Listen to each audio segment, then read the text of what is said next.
الحمد لله رب العالمين والصلاة والسلام على سيد الأنبياء والمرسلين وعلى آله وأصحابه أجمعين. رب اشرح لي صدري ويسر لي أمري واحلل عقدة من لساني يفقه قولي. تمام خواتین کو السلام علیکم. آج ہم اپنے دورہ قرآن کے 11ویں دن کا آغاز کر رہے ہیں الحمدللہ. آئیے ایک نظر ڈالتے ہیں دورہ قرآن کے مقاصد اور اہداف پر. اس دورہ قرآن کے ذریعے ہمارے کچھ مخصوص اہداف ہیں، اس لیے کہ قرآن کا علم، اس کے فہم کا حصول یہ ایک بہت وسیع سمندر ہے، اور ہم اس مختصر سے عرصے کے اندر، مختصر سے وقت کے اندر قرآن کا بہت تھوڑا سا علم اللہ کی توفیق سے حاصل کرنے کی کوشش کر رہے ہیں. تو جب تک ہم اپنے ٹارگیٹس میں بالکل واضح نہ ہو کہ ہمارا ٹارگیٹ کیا ہوگا، تو اس وقت تک ہم بہت اچھے طریقے سے اپنے وقت کا استعمال نہیں کر پائیں گے. اس لیے اہداف اور ٹارگٹس کا سامنے ہونا بہت ضروری ہے. اس دورہ قرآن کے آغاز پر ہی ہم نے جو ٹارگٹس اپنے سامنے سیٹ کیے تھے، اس میں سب سے پہلی چیز یہ تھی کہ انشاءاللہ ہم مکمل قرآن کی تلاوت بھی کریں گے. اس لیے میں آپ سے درخواست کرتی ہوں کہ آپ لوگ ضرور سلائیڈز کو اپنے سامنے کھولیے، اور جب میں قرآن کی تلاوت کروں تو آپ بھی ساتھ ساتھ تلاوت کیجیے. دوسرا ٹارگٹ ہمارا یہ تھا کہ ہم ہر سورت کا تعارف، یعنی ہر سورت کو، جیسا کہ اللہ کی ان سورتوں کا انداز ہے اور ان کی خصوصیت یہ ہے کہ ہر صورت ایک فہم کے اعتبار سے ایک مکمل تقریر، ایک مکمل خطبہ، ایک مکمل پیغام ہے. تو ہر صورت کو ہم نے بنیادی طور پر ایک یونٹ کے طور پر لے کر اس کا ایک جامع سی واقفیت اس سے حاصل کرنی ہے. تیسرا ٹارگٹ ہمارا یہ ہے کہ قرآنی الفاظ کو ذہن نشین کرنا ہے، اسی لیے سلائیڈز کے اوپر الفاظ کو ہائی لائٹ بھی کیا گیا ہے. کوشش کی گئی ہے کہ الفاظ کے ذریعے ہی تشریح کی جائے. تو آپ بھی کوشش کیجئے کہ آپ اپنی جتنی اس لیے کہ قرآن کے الفاظ عربی میں ہیں اور عربی کے بہت سے الفاظ اردو میں ہم استعمال کرتے ہیں، تو اس لیے الفاظ کو ضرور آپ توجہ دیا کریں، اور آپ کوشش کیا کریں کہ الفاظ آپ کے ذہن میں بیٹھ جائیں، اور الفاظ پہ تھوڑا سا غور کریں اور اس سے اردو کے ذریعے سے اس کے معنی تک پہنچنے کی کوشش کریں. تو اس طرح یہ ہوگا کہ ہم فہم قرآن کی جو صلاحیت ہے ہماری، اس میں بھی ہم اضافہ کر سکیں گے. چوتھا اور عملی ہدف جو ہمارا ہے وہ یہ ہے کہ ہم دراصل کیا چاہتے ہیں کہ قرآن ہمارے لیے ذریعہ نجات بن جائے، اور اس کے لیے ضروری ہے کہ قرآن سے ہمارا تعلق بہت گہرا ہو، بہت مضبوط ہو جائے، اور وہ تعلق ہمارا دل کا بھی ہو، ہمارے ذہن کا بھی ہو، ہمارے کردار و عمل کا بھی ہو، اور ہمارے آس پاس کے ماحول کا بھی قرآن کے ساتھ تعلق جڑ جائے. اور اس کے لیے ضروری ہے کہ ہم روزانہ کوئی نہ کوئی اصول اپنے لیے عمل کے لیے ضرور لیں. تو ہم 7واں پارہ پڑھ رہے تھے، اور اس میں ہم سورۃ الانعام شروع کر چکے تھے. سورۃ الانعام کے ہم نے 2 رکوع پڑھے، اور میں اس لیے سب سے پہلے ایک مرتبہ پھر سورۃ الانعام کے حوالے سے چند باتیں آپ کے سامنے رکھنا چاہوں گی. فضیلت اور زمانہ نزول تو ہو گیا تھا، ہم نے سارا کچھ کل پڑھا تھا. تھوڑی سی ایک بات یہ ہے کہ جو میں نے کل آپ کو مضامین بتائے تھے، تو آج میں نے آخری اس میں جو ایک جملے کا اضافہ کیا ہے وہ یہ ہے کہ انہی مضامین میں، اس لیے کہ یہ کوئی ایسی چیزیں تو نہیں ہے، انسان جب قرآن کے اندر ڈوب کر اس کو پڑھتا ہے، اس میں غور و فکر کرتا ہے، تو کبھی اس کا ایک پہلو ہمارے سامنے آتا ہے تو کبھی دوسرا سامنے آتا ہے. اور یہ جو تفاسیر اتنی علماء نے، مفسرین نے لکھی ہیں، اور اس پہ ہزاروں لاکھوں صفحات لکھے ہیں، اور آئے دن یعنی دروس قرآن میں اور تفاسیر کے ذریعے سے قرآن کی تشریح ہو رہی ہے، لیکن وہ کبھی بھی آپ یہ نہیں کہہ سکتے کہ ہم نے اس کا احاطہ کر لیا ہے. اسی لیے جب بھی آپ قرآن کو پڑھتے ہیں تو آپ کو کوئی مضمون ایک دم سے آپ کے سامنے آ جاتا ہے کہ اچھا یہ بہت زیادہ مضمون اس کے اندر ایسا ہے جو کہ جس کی تکرار ہے، یا یہ مضمون ایسا ہے جو اس صورت کے اندر ایسا نظر آ رہا ہے کہ جو اس صورت کی خاصیت ہے، یعنی دوسری صورتوں سے اس صورت کو اس مضمون کی بنا پر وہ اس سے مختلف ہے، یا اس خاص طور پہ صورت کا یہ مضمون ہے. تو اس لیے لحاظ سے مجھے یہ لگا کہ اس سورۃ الانعام کے اندر باقی سب باتیں ہم نے پڑھ لی تھی کہ توحید اور آخرت پر دلائل ہیں، اور خاص طور پر جیسے میں نے آپ کو کہا کہ یہ مکہ کی آخری یعنی تیسرے دور کی یہ صورت ہے. تو اس کے بعد میں نے یعنی یہ ہمیں پتہ چلتا ہے کہ بلکہ تیسرے نہیں، چوتھا دور جو بالکل آخری زمانہ تھا مکہ کا، اس میں نازل ہوئی ہے. تو اس سے ہمیں یہ پتہ چلتا ہے کہ اس میں شدت آ گئی ہے، اور جس طرح کے فرشتوں کا اس کو لے کر اترنا، 70,000 فرشتوں کا اس کو لے کر اترنا، اور اس کا بوجھل ہونا، اور اس کا بھاری ہونا، اور اس کا عظیم ہونا. تو اس میں ایک وجہ یہ بھی تھی کہ اس میں بار بار اللہ تعالیٰ باقاعدہ مکالمہ فرما رہے ہیں مشرکین مکہ کے ساتھ.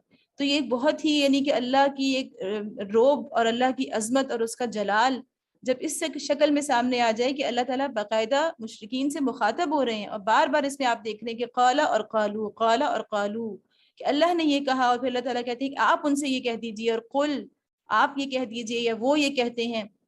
تو اس میں ایک بہت اس وجہ سے اس کے اندر ایک اللہ کی عظمت کا جو بیان ہے، اور وہ ایک اللہ کا جلال نظر آ رہا ہے کہ اللہ تعالیٰ، اور وہ پورا وقت گزرنے کے بعد مکہ کا ایک طویل عرصہ جو ان لوگوں کے انکار کا تھا، اعتراضات کا تھا، اور مذاق اڑانے کا تھا، اور تکلیفیں پہنچانے کا تھا، اس کے بعد اب اللہ تعالیٰ باقاعدہ مشرکین کو آمنے سامنے کر کے اور ان سے ایک طرح سے مکالمہ فرما رہے ہیں، جس کی وجہ سے اس کے اندر ایک صورت کے اندر بہت ایک اللہ کے جلال اور روب کی کیفیت ہمیں نظر آتی ہے. اور اس کے علاوہ باقی ساری چیزیں بھی ہیں کہ اعتراضات کا جواب. لیکن ایک اور چیز جو میں نے اس میں آج لکھی ہے وہ یہ کہ اللہ کی مشیت اور اس کی رضا میں فرق، یہ موضوع ہمیں اس میں نظر آ رہا ہے کہ چونکہ حجت پوری ہونے والی ہے، اور مکہ سے اب اللہ تعالیٰ کچھ ہی عرصے کے بعد نبی صلی اللہ علیہ وسلم نے یعنی آس پاس ان کو مکہ سے باہر دعوت کے امکانات، اور مکہ سے باہر کہیں ایسی جگہ اور ایسے ساتھی تلاش کرنے کی اللہ کی طرف سے اشارہ مل چکا ہے، کیونکہ مکہ سے ایک طرح سے نبی صلی اللہ علیہ وسلم مایوس ہو چکے ہیں اور ان کے اوپر حجت پوری ہو چکی ہے اہل مکہ کے اوپر. تو اب یہاں پہ اللہ تعالیٰ یہ بتا رہے ہیں کہ اللہ کی مشیت اور اس کی رضا، ان دونوں میں کیا فرق ہوتا ہے. تو یہ مضمون انشاءاللہ ہم دیکھیں گے کہ اس صورت کے اندر یہ بار بار آیا ہے، اور اتنا آیا ہے کہ ایک قاری کو، ایک پڑھنے والے کو جو اس کی تلاوت کرے اور بار بار اس کی تلاوت کرے، اس کے الفاظ پہ غور و فکر کرے، تو اپنی طرف متوجہ کرتا ہے، توجہ کو کھینچ لیتا ہے اپنی طرف یہ مضمون، اور اس سے آپ صرف نظر نہیں کر سکتے، اس مضمون کو اگنور کر کے آپ آگے نہیں بڑھ سکتے. تو آئیے اب ہم اپنے سبق کا آغاز کرتے ہیں.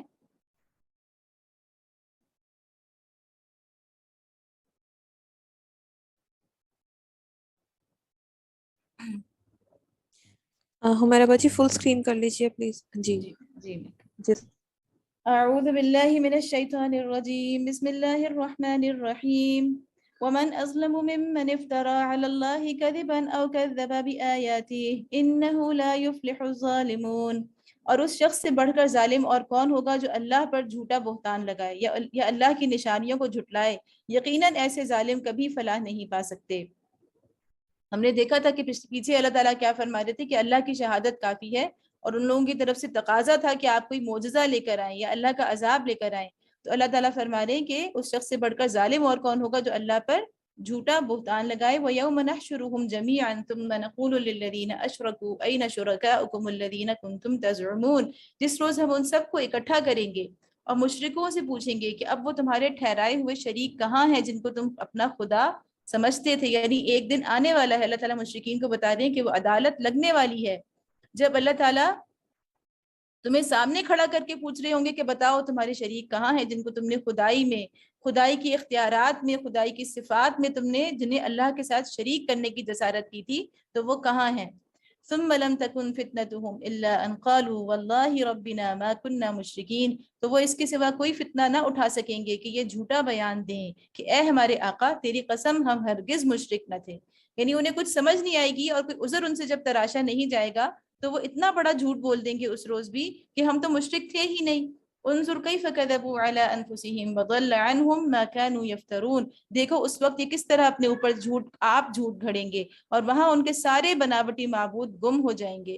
ومنہم من یستمع الیک وجعلنا على قلوبهم أكنة أن يفقهوه وفي آذانهم وقرا وإن يروا كل آية لا يؤمنوا بها. ان میں سے بعض لوگ ایسے ہیں جو کان لگا کر تمہاری بات سنتے ہیں. اس کے بارے میں بہت سارے واقعات ہیں کہ کچھ ہمیں معلوم ہے کہ لوگ راتوں کو چھپ کر ایک دوسرے سے، اور قرآن کی تاثیر ایسی تھی کہ جنہیں اپنی طرف متوجہ کرتی تھی، وہ اس کو سننا چاہتے تھے. لیکن ایک اور اس میں یہ والی بات بھی ہے کہ مشرکین جو تھے وہ ایسا بھی کرتے تھے کہ نبی صلی اللہ علیہ وسلم کی مجلسوں میں بیٹھ کر یا ان سے کسی بھی طرح سے قرآن کو ان سے سننے کی کوشش کرتے تھے، اور اس لیے کرتے تھے کہ بعد میں لوگوں سے یہ کہہ سکیں کہ دیکھو ہم نے تو سنا ہے لیکن ہم نے اس کو نہیں مانا، یعنی اس نے ہمیں اپنی طرف متوجہ نہیں کیا، یا اس کی بات میں ہمیں اثر نہیں لگا، یا اس میں ہمیں حق اور سچ نظر نہیں آیا.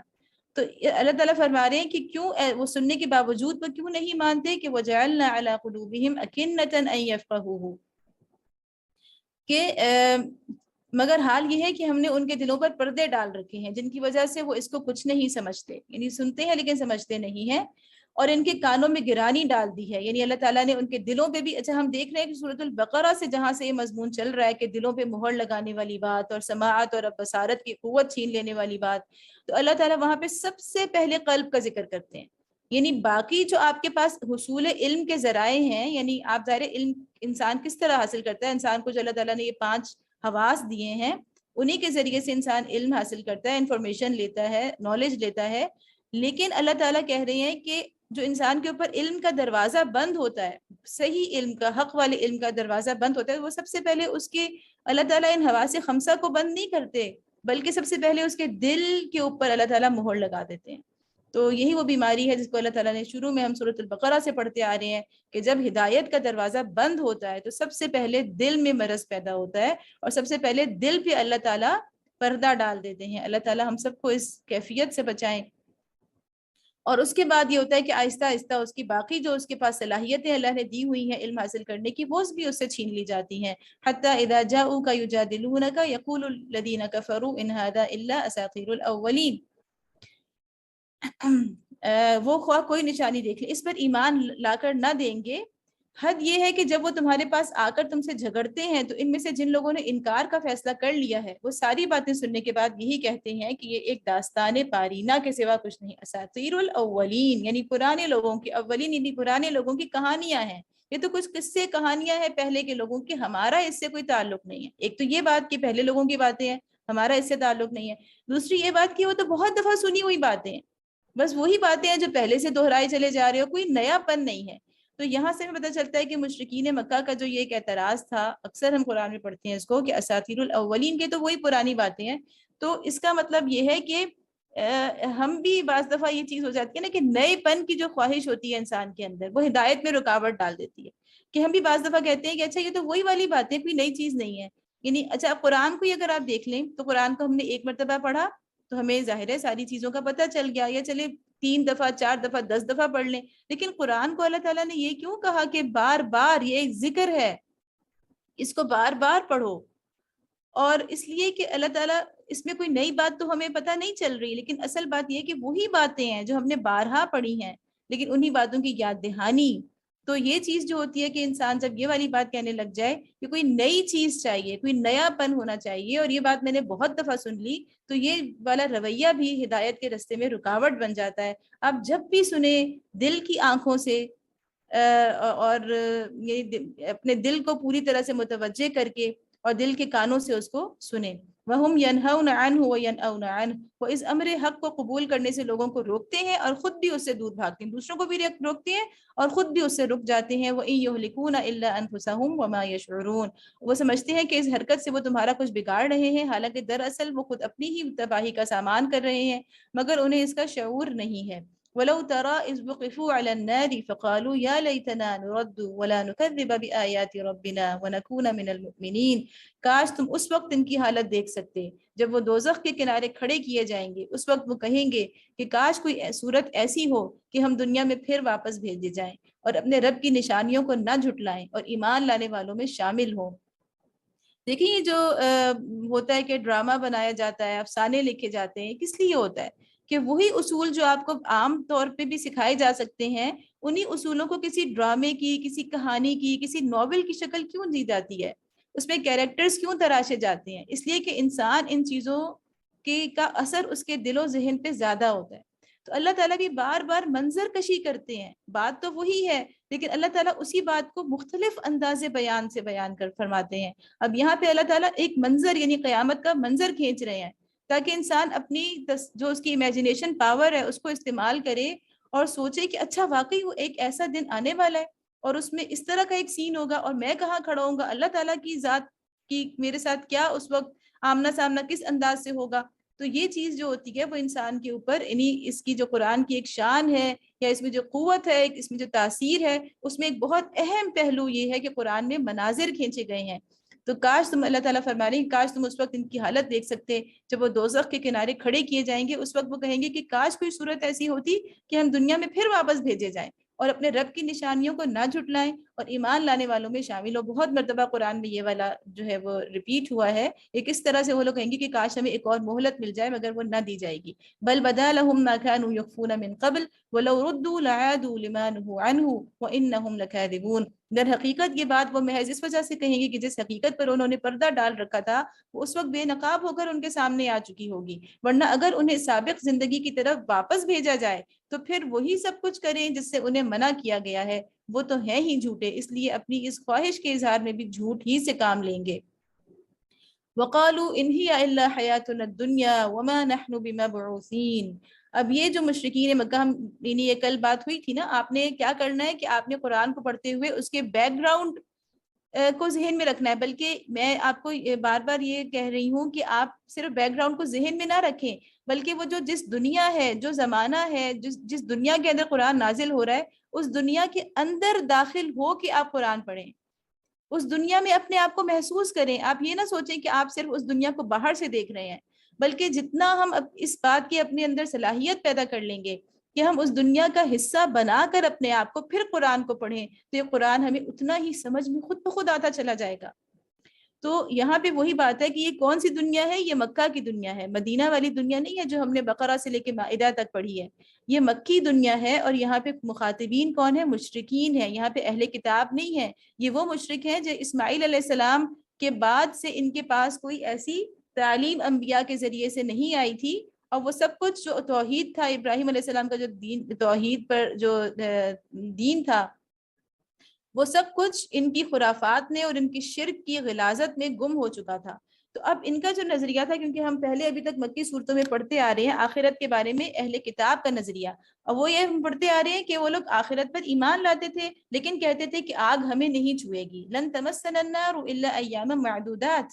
لیکن یہاں کیا ہے؟ یہاں ایک اور کانسیپٹ ہے. یہاں پر یہ ہے کہ دنیا جو ہے، آج یہ لوگ کہتے ہیں کہ زندگی جو کچھ بھی ہے بس یہی دنیا کی زندگی ہے، اور ہم مرنے کے بعد ہرگز دوبارہ نہ اٹھائے جائیں گے. یہ وہ مشرکین کا عقیدہ تھا کہ جو بالکل انکار آخرت کا، جیسے آج کل ہم کہہ سکتے ہیں کہ جو لا دین یا تصور ہے، ایتھیزم کے اندر جو ہم دیکھ رہے ہیں کہ کیا ہے، جو الہاد جسے ہم کہتے ہیں، وہ یہ ہے کہ بالکل خدا کا بھی انکار کرنا اور ایک دوسری دنیا کا بھی انکار کرنا، اس زندگی کے بعد دوبارہ زندہ ہونے اور اس زندگی کے نتائج بھگتنے کا بھی انکار کرنا. تو یہ وہ چیز ہے جو اس وقت کے مشرکین، یہ کوئی نیا فلسفہ نہیں ہے. یعنی کوئی فلسفہ جو آج کسی نئے رنگ میں سامنے آ جاتا ہے وہ ماڈرن دنیا کا کوئی فلسفہ نظر آتا ہے، لیکن ہم دیکھیں کہ قرآن میں وہ سارے فلسفے جو اس وقت ہم دیکھیں کہ اس کو 21ویں صدی کا نظریہ یا اس کو 20ویں صدی کا کوئی نیا فلسفہ سمجھا جا رہا ہے، لیکن وہ بہرحال قرآن کے اندر ہمیں ہر فلسفے کا ایک رد اور ہر فلسفے کا رنگ جو ہے وہ ہمیں قرآن کے اندر نظر آ رہا ہے. وَلَوْ تَرَى إِذْ وُقِفُوا عَلَى رَبِّهِمْ قَالَ أَلَيْسَ هَذَا بِالْحَقِّ قَالُوا بَلَى وَرَبِّنَا قَالَ فَذُوقُوا الْعَذَابَ بِمَا كُنْتُمْ تَكْفُرُونَ. کاش وہ منظر تم دیکھ سکو جب یہ اپنے رب کے سامنے کھڑے کیے جائیں گے. اس وقت ان کا رب ان سے پوچھے گا کیا یہ حقیقت نہیں ہے؟ یہ کہیں گے ہاں اے ہمارے رب یہ حقیقت ہے. یعنی جب وہ اس کو اپنی آنکھوں سے دیکھ لیں گے، وہ حقیقت کے طور پہ ان کے سامنے آ جائے گی، تو پھر انکار کے سوا پھر انکار نہیں کر سکیں گے. وہ فرمائے گا اچھا تو اب اپنے انکار حقیقت کی پاداش میں عذاب کا مزہ چکھو. تو یہ جو انکار آخرت ہے یا بالکل انکار خدا ہے، یہ کیا ہوتا ہے کہ دنیا کا مادی تصور ہوتا ہے. اچھا مشرکین جو تھے وہ خدا کا انکار نہیں کرتے تھے، خدا کا انکار نہیں کرتے تھے، لیکن اللہ کا انکار نہیں کرتے تھے، لیکن دوبارہ زندہ ہونے کا یعنی آخرت کا انکار کرتے تھے. تو آخرت کا انکار کرنے سے کیا ہوتا ہے؟ دراصل انسان جو ہے وہ مٹیریلزم کا شکار ہوتا ہے. دنیا کا صرف مادی تصور اس کے ذہن میں ہوتا ہے کہ جو کچھ کرنا ہے یہی کر لو، اس کے بعد کچھ نہیں ہے. قد خسر الذين كذبوا بلقاء الله حتى إذا جاءتهم الساعة بغتة قالوا يا حسرتنا على ما فرطنا فيها وهم يحملون أوزارهم على ظهورهم ألا ساء ما يزرون. نقصان میں پڑ گئے وہ لوگ جنہوں نے اللہ سے اپنی ملاقات کی اطلاع کو جھوٹ قرار دیا. جب اچانک وہ گھڑی آ جائے گی تو یہی لوگ کہیں گے افسوس ہم سے اس معاملے میں کیسی تقصیر ہوئی، یعنی کیسی غلطی ہوئی.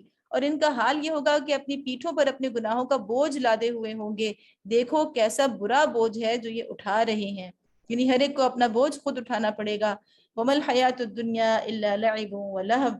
اللہ تعالیٰ اب یہاں پہ یہ فرما رہے ہیں کہ ایسا نہیں ہے کہ دنیا کچھ بھی نہیں ہے، بلکہ دنیا ہے، لیکن دنیا کیا ہے؟ دنیا کی حقیقت اللہ تعالیٰ بتا رہے ہیں، وہ یہ ہے کہ دنیا کی زندگی تو ایک کھیل اور ایک تماشا ہے. وَلَلدَّارُ الْآخِرَةُ خَيْرٌ لِّلَّذِينَ يَتَّقُونَ أَفَلَا تَعْقِلُونَ، حقیقت میں آخرت ہی کا مقام ان لوگوں کے لیے بہتر ہے جو زیانکاری سے بچنا چاہتے ہیں، پھر کیا تم لوگ عقل سے کام نہ لوگے۔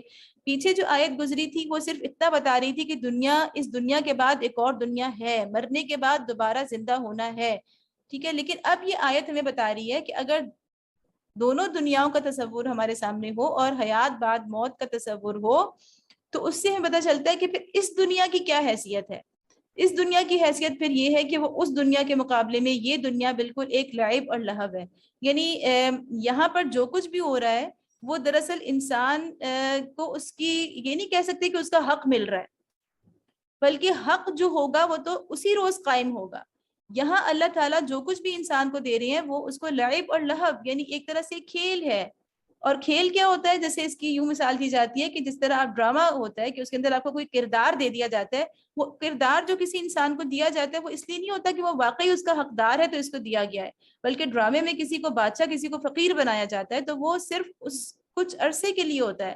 اگر واقعی اس کو بطور حق دیا جانا ہوتا پھر اس کو وہ کردار جو اپنا وہ کردار جو اس کو ایک لعب کے طور پہ دیا گیا، ایک کھیل اور تماشے کے طور پہ دیا گیا ہے، وہ اپنے اس کردار کو جتنا بہتر طور پر ادا کرتا ہے اور دوسرے کے کردار پہ رشک نہیں کرتا، یہ نہیں کہتا کہ مجھے فلاں کا کردار مل جاتا تو میں زیادہ اچھا کردار ادا کرتا، بلکہ اللہ نے اس کو یہاں جو کردار دیا ہے وہ اسی کردار کو جب بہترین طور پر ادا کرتا ہے تو آخرت میں کیا ہوتا ہے کہ پھر اس کو جو کچھ ملتا ہے وہ اس کے حق کے طور پر ملتا ہے۔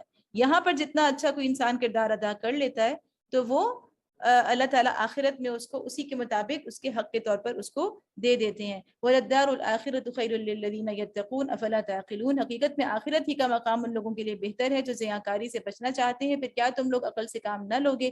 قَدْ نَعْلَمُ إِنَّهُ لَيَحْزُنُكَ الَّذِي يَقُولُونَ فَإِنَّهُمْ لَا يُكَذِّبُونَكَ وَلَكِنَّ الظَّالِمِينَ بِآيَاتِ اللَّهِ يَجْحَدُونَ۔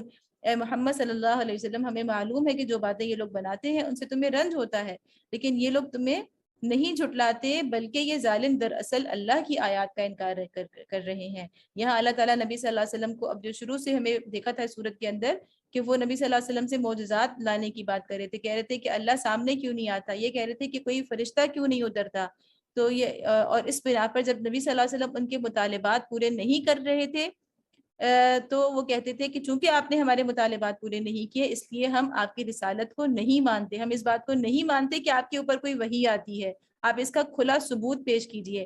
تو اللہ تعالیٰ یہاں پہ نبی صلی اللہ علیہ وسلم کو تسلی بھی دے رہے ہیں اور ان کے انکار کی حقیقت بتا رہے ہیں کہ لا یکذبونک، یہ آپ کو نہیں جھٹلا رہے، یہ آپ کو پرسنلی آپ کی ذات کی آپ کی شخصیت کی نفی نہیں کر رہے، بلکہ یہ کس کی نفی کر رہے ہیں؟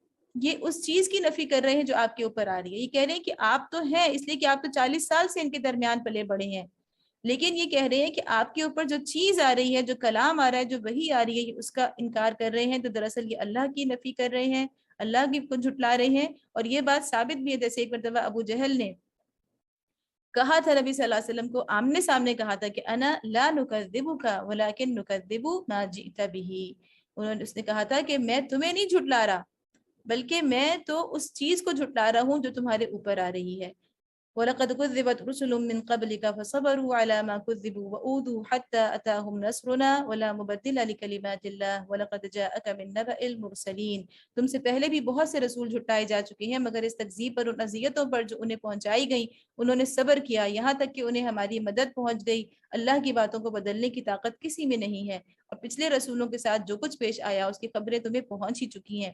اس میں نبی صلی اللہ علیہ وسلم کے لیے ایک تسلی بھی ہے اور اس میں ان کے مخاطبین کے لیے قریش مکہ کے لوگوں کے لیے ایک تنبیہ بھی ہے۔ وَإِن كَانَ كَبُرَ عَلَيْكَ إِعْرَاضُهُمْ فَإِنِ اسْتَطَعْتَ أَن تَبْتَغِيَ نَفَقًا فِي الْأَرْضِ أَوْ سُلَّمًا فِي السَّمَاءِ فَتَأْتِيَهُمْ بِآيَةٍ، تاہم اگر ان لوگوں کی بے رخی تم سے برداشت نہیں ہوتی، نبی صلی اللہ علیہ وسلم سے اللہ تعالیٰ مخاطب ہیں، تو اگر تم میں کچھ زور ہے تو زمین میں کوئی سرنگ ڈھونڈو یا آسمان میں سیڑھی لگاؤ اور ان کے پاس کوئی نشانی لانے کی کوشش کرو۔ اگر وَلَوْ شَاءَ اللَّهُ لَجَمَعَهُمْ عَلَى الْهُدَى فَلَا تَكُونَنَّ مِنَ الْجَاهِلِينَ، اور اگر اللہ چاہتا تو ان سب کو ہدایت پر جمع کر سکتا تھا، لہٰذا نادان مت بنو۔ یہاں پہ اللہ تعالیٰ ایک طرح سے نبی صلی اللہ علیہ وسلم، ہمیں لگ رہا ہے کہ نبی صلی اللہ علیہ وسلم پر اللہ تعالیٰ کچھ ان کے اوپر یعنی انہیں سخت الفاظ جو ہیں وہ فرما رہے ہیں، لیکن در حقیقت یہ جو سختی ہے الفاظ کی، یہ نبی صلی اللہ علیہ وسلم کے ذریعے کفار تک منتقل ہو رہی ہے، اور اللہ تعالیٰ ایک طرح سے یہ بتا رہے ہیں کہ اس پیغمبر کے لیے اپنی مرضی سے کوئی نشانی، کوئی معجزہ لانا بالکل ناممکنات میں سے ہے۔ معجزہ دکھانا، عذاب لانا، یہ صرف اور صرف اللہ کے ہاتھ میں ہے۔ یہ پیغمبر بھی جو ہے اس کو اللہ تعالیٰ نے اپنے ان امور میں کوئی اختیار نہیں دیا ہے۔ تو اصل میں اللہ تعالیٰ یہ سمجھانے کے لیے انداز یہ اختیار کر رہے ہیں کہ نبی صلی اللہ علیہ وسلم سے کہہ رہے ہیں کہ اگر آپ کے پاس کوئی طاقت ہے تو آپ سیڑھی لگا کے کوئی عذاب لے آئیں یا کوئی آیت کی کوئی نشانی لے آئیں۔ اور یہ وہ آیت کا آخری حصہ جو ہے جو میں نے آپ سے کہا کہ سورۃ الانعام کا خاص مضمون ہے کہ وَلَوْ شَاءَ اللَّهُ لَجَمَعَهُمْ عَلَى الْهُدَى، اگر اللہ چاہتا تو ان سب کو ہدایت پر جمع کر سکتا تھا، لیکن اللہ کی یہ مشیت نہیں تھی۔ تو اگر اللہ چاہتا تو اللہ تعالیٰ کے لیے مشکل نہیں تھا کہ فرشتوں کے ذریعے سے بزور اور جبر کے ساتھ وہ سب لوگوں کو مسلمان بنا دیتا، لیکن اللہ کی مشیت یہ نہیں تھی۔ اس کا مطلب یہ ہے کہ اللہ کی رضا تو یہی ہے، اللہ تعالیٰ خوش تو اسی بات سے ہوتے ہیں کہ سب لوگ ہدایت کے رستے پہ چلیں، لیکن اللہ کی مشیت، اللہ کا طریقہ یہ نہیں ہے کہ وہ زور اور زبردستی کرے، کیونکہ اگر اللہ تعالیٰ زور یا زبردستی کرتے ہیں یا بالکل واضح معجزات دکھا دیتے ہیں تو پھر اس کا مطلب یہ ہے کہ انسان کا اللہ تعالیٰ نے جو امتحان لینا ہے کہ وہ بے دیکھے اور اپنی عقل کے استعمال سے حق اور جھوٹ کو، سچائی اور جھوٹ کو پہچان لے، تو وہ امتحان کا مقصد فوت ہو جاتا ہے۔ تو یہ اللہ کی مشیت نہیں ہے۔ انما یستجیب الذین یسمعون والموتى یبعثهم اللہ ثم الیہ یرجعون، دعوت حق پر لبیک وہی لوگ کہتے ہیں جو سننے والے ہیں، رہے مردے تو انہیں تو اللہ بس قبروں ہی سے اٹھائے گا اور پھر وہ اس کی عدالت میں پیش ہونے کے لیے واپس لائے جائیں گے۔ وقالوا لولا، پھر وقالوا لولا نزل علیہ آیۃ من ربی، اب پھر ان کا ایک اعتراض کہ یہ لوگ کہتے ہیں کہ اس نبی پر اس کے رب کی طرف سے کوئی نشانی کیوں نہیں اتری، یعنی بار بار ایک مطالبہ کہ کوئی نشانی کیوں نہیں اتری۔ قل ان اللہ، اب تھوڑا سا اندازہ کیجئے کہ نبی صلی اللہ علیہ وسلم کی جو صورتحال ہوگی کہ وہ لوگ اس پہ ڈٹے ہوئے ہیں کہ تم نشانی لاؤ گے تو ہم مانیں گے، اور اللہ تعالیٰ کہہ رہے ہیں کہ نشانی لانا یہ صرف اللہ کی مرضی ہے، اور اللہ نے فیصلہ کیا ہے کہ وہ کوئی نشانی نہیں دکھائے گا۔ تو یہ کتنی ایک نبی صلی اللہ علیہ وسلم کے لیے ایک آزمائش کی اور تکلیف کی صورتحال ہے، ان کی تکلیفوں کو برداشت کرنا، ان کو ایسے جواب دینا۔ قل ان اللہ قادر علی ان ينزل آیۃ ولکن اکثرهم لا يعلمون، کہو اللہ نشانی اتارنے کی پوری قدرت رکھتا ہے مگر ان میں سے اکثر لوگ نادانی میں مبتلا ہیں۔ یعنی اللہ قدرت رکھتا ہے لیکن نادانی کیا ہے کہ یہ لوگ سمجھتے نہیں ہیں، یہ سوچ نہیں رہے کہ اللہ کی نشانی آ جائے گی تو اس کا مطلب کیا ہوگا، آیتم من ربہ کا مطلب کیا ہوگا کہ جب معجزات نازل کرنے کے بارے میں اللہ کی سنت کیا ہے کہ جب معجزہ آ جاتا ہے تو بس حجت پوری ہو جاتی ہے۔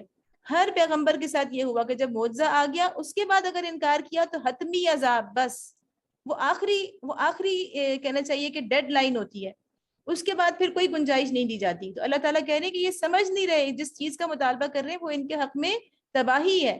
اگر اللہ نے معجزہ اتار دیا، کوئی واضح ایسی چیز آ گئی تو اس کے بعد ان کو بھی مہلت نہیں دی جائے گی اور یہ حتمی عذاب ان کے اوپر آ جائے گا۔ وَمَا مِن دَابَّةٍ فِي الْأَرْضِ وَلَا طَائِرٍ يَطِيرُ بِجَنَاحَيْهِ إِلَّا أُمَمٌ أَمْثَالُكُمْ، زمین میں چلنے والے کسی جانور اور ہوا میں پروں سے اڑنے والے کسی پرندے کو دیکھ لو۔ ما فرطنا فی الکتاب، یہ سب تمہاری ہی طرح کی انواع ہیں۔ ما فرطنا فی الکتاب من شیء ثم الی ربہم یحشرون، ہم نے ان کی تقدیر کے نوشتے میں کوئی کسر نہیں چھوڑی ہے، پھر یہ سب اپنے رب کی طرف سمیٹے جاتے ہیں۔ یعنی اللہ تعالیٰ کہتے ہیں ساری دنیاؤں پہ غور کرو، ہر دنیا کے لیے اللہ نے ایک اصول بنایا ہے، تو انسانوں کے لیے بھی اللہ تعالیٰ نے جو اصول بنائے ہیں وہ اٹل ہیں اور وہ تبدیل نہیں کیے جاتے کہ معجزات کب آئیں گے کب نہیں آئیں گے، ہدایت کے لیے اللہ تعالیٰ کب تک مہلت دیں گے، یہ سب چیزیں اللہ کے اصول ہیں۔ والذین کذبوا بآیاتنا صم وبکم فی الظلمات، مگر جو لوگ ہماری نشانیوں کو جھٹلاتے ہیں وہ بہرے اور گونگے ہیں، تاریکیوں میں پڑے ہوئے ہیں۔ من یشاء اللہ یضلل، اللہ جسے چاہتا ہے بھٹکا دیتا ہے، ومن یشاء یجعلہ علی صراط مستقیم، اور جسے چاہتا ہے سیدھے راستے پر لگا دیتا ہے۔ یہ مضمون بار بار آیا ہے کہ اللہ ہی جسے چاہتا ہے ہدایت دیتا ہے، لیکن اللہ اسی کو ہدایت دیتا ہے جو اللہ کی ہدایت پر اخلاص کے ساتھ اس کو مانگتا ہے اور اس پر قدم ڈال دیتا ہے اس راہ پر۔ قل ارأیتکم ان اتاکم عذاب اللہ او اتتکم الساعۃ اغیر اللہ تدعون ان کنتم صادقین، ان سے کہو، پھر قل، ان سے کہو ذرا غور کر کے بتاؤ، اگر کبھی تم پر اللہ کی طرف سے کوئی بڑی مصیبت آ جاتی یا آخری گھڑی آ پہنچتی، یعنی الساعہ آ جاتی، الساعہ کا مطلب ہے کہ قیامت کی گھڑی، یا پھر موت بھی انسان کے لیے الساعہ ہے، آخری گھڑی آ پہنچتی، تو کیا اس وقت تم اللہ کے سوا کسی اور کو پکارتے ہو؟ بولو اگر تم سچے ہو۔ اس میں یہ ہے کہ بل ایاہ تدعون، اس وقت تم اللہ ہی کو پکارتے ہو، ایاہ تدعون، صرف اس اللہ کو پکارتے ہو ایسے آخری وقت میں جب تمہیں اپنی موت سامنے نظر آ رہی ہو، تو بالکل اللہ کے علاوہ تمہیں کوئی یاد نہیں رہتا. فَيَكْشِفُ مَا تَدْعُونَ إِلَيْهِ إِن شَاءَ وَتَنْسَوْنَ مَا تُشْرِكُونَ، پھر اگر وہ چاہتا تو اس مصیبت کو تم پر سے ٹال دیتا ہے، ایسے موقعوں پر تم اپنے ٹھہرائے ہوئے شریکوں کو بھول جاتے ہو. یہ واقعہ ایک میں ہوا تھا جو اکرمہ کا، کہ انہوں نے جب قبول کیا تھا اسلام فتح مکہ کے بعد، اور فتح مکہ کے بعد یعنی بلکہ اسلام نہیں قبول کیا تھا، جب مکہ فتح ہو گیا تو وہ ان کو پتا تھا کہ میرے ساتھ بہت برا معاملہ ہو سکتا ہے، تو وہ خوف کی وجہ سے بھاگ گئے تھے اور سمندر کے راستے سے، یعنی جدہ کی طرف جا رہے تھے، اور سمندر کے راستے سے وہ جب سفر انہوں نے اپنا شروع کیا تو راستے میں شدید طوفان آیا، اور اس میں ان کو اپنی موت جب بالکل سامنے نظر آ گئی تو اس وقت پھر انہوں نے ان کو پہلے اپنے شریکوں کو جو ان کے حبل اور لات اور عزا ان کو پکارا، اور جب اس سے بھی زیادہ طوفان نے شدت اختیار کر لی تو سب بھول گئے، صرف ایک اللہ یاد رہ گیا. تو اس وقت انہیں احساس ہوا کہ اچھا یہ تو اس کا مطلب ہے کہ جب مصیبت میں جس کو پکار رہا ہوں تو مجھے امن کی حالت میں بھی اسی کو پکارنا چاہیے. واپس آ گئے مکہ اور نبی صلی اللہ علیہ وسلم کے پاس سامنے پیش ہو گئے، حاضر ہو گئے اور اسلام قبول کر لیا. وَلَقَدْ أَرْسَلْنَا إِلَىٰ أُمَمٍ مِّن قَبْلِكَ فَأَخَذْنَاهُمْ بِالْبَأْسَاءِ وَالضَّرَّاءِ لَعَلَّهُمْ يَتَضَرَّعُونَ، تم سے پہلے بہت سی قوموں کی طرف ہم نے رسول بھیجے اور ان قوموں کو مصائب و آلام میں مبتلا کیا تاکہ وہ عاجزی کے ساتھ ہمارے سامنے جھک جائیں. یہاں پہ ایک بہت ہی اللہ تعالیٰ کا ایک اہم اصول جو رسولوں کے ساتھ وابستہ ہے، جس کی بہت تفصیل آئے گی اگلی سورۃ الاعراف کے اندر. یہاں پر اس کا تھوڑا سا ذکر ہے کہ اللہ تعالیٰ نے فرمایا ہے کہ جب رسول کوئی آتے ہیں تو کیا ہوتا ہے، جب بھی رسول آتے ہیں تو ان کے آنے کے بعد اللہ تعالیٰ ان رسولوں پر کی طرف لوگوں کو متوجہ کرنے کے لیے، ان کی باتوں کی طرف، ان کی دعوت کی طرف راغب کرنے کے لیے کیا کرتے ہیں کہ ان کی قوم پر چھوٹی بڑی آزمائشیں آنی شروع ہو جاتی ہیں، تاکہ وہ جو ظاہر جب انسان کے اوپر آزمائش آتی ہے، کوئی بیماری، کوئی تکلیف، کوئی انفرادی اجتماعی کوئی مصیبت،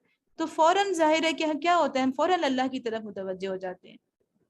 ویسے جو ہم بالکل بھولے ہوئے ہوتے ہیں، اپنی فرض نمازوں تک کو بھولے ہوئے ہوتے ہیں اور باقی ساری چیزوں کو، تو جو ہی خدا نہ خواستہ کوئی مصیبت آتی ہے تو ہمیں سب کچھ بھول جاتا ہے، بس ایک اللہ کے آگے ہمارا سر جھک جاتا ہے، اسی کے آگے ہم دعائیں مانگتے ہیں، اسی کے آگے سجدے کرتے ہیں، اسی کو یاد کرتے ہیں، اسی کو پکارتے ہیں. تو اللہ تعالیٰ جب بھی پیغمبر بھیجتے ہیں تو لوگوں کے دلوں کو نرم کرنے کے لیے پیغمبروں کی قوموں پر چھوٹے بڑے عذاب آتے ہیں، مشکلات اور مصیبتیں آتی ہیں، اس لیے کہ وہ ڈر کے اور تکلیف میں پڑ کے وہ کیا کریں کہ وہ جھک جائیں، عاجز ہو جائیں اور جھک جائیں اللہ کے آگے.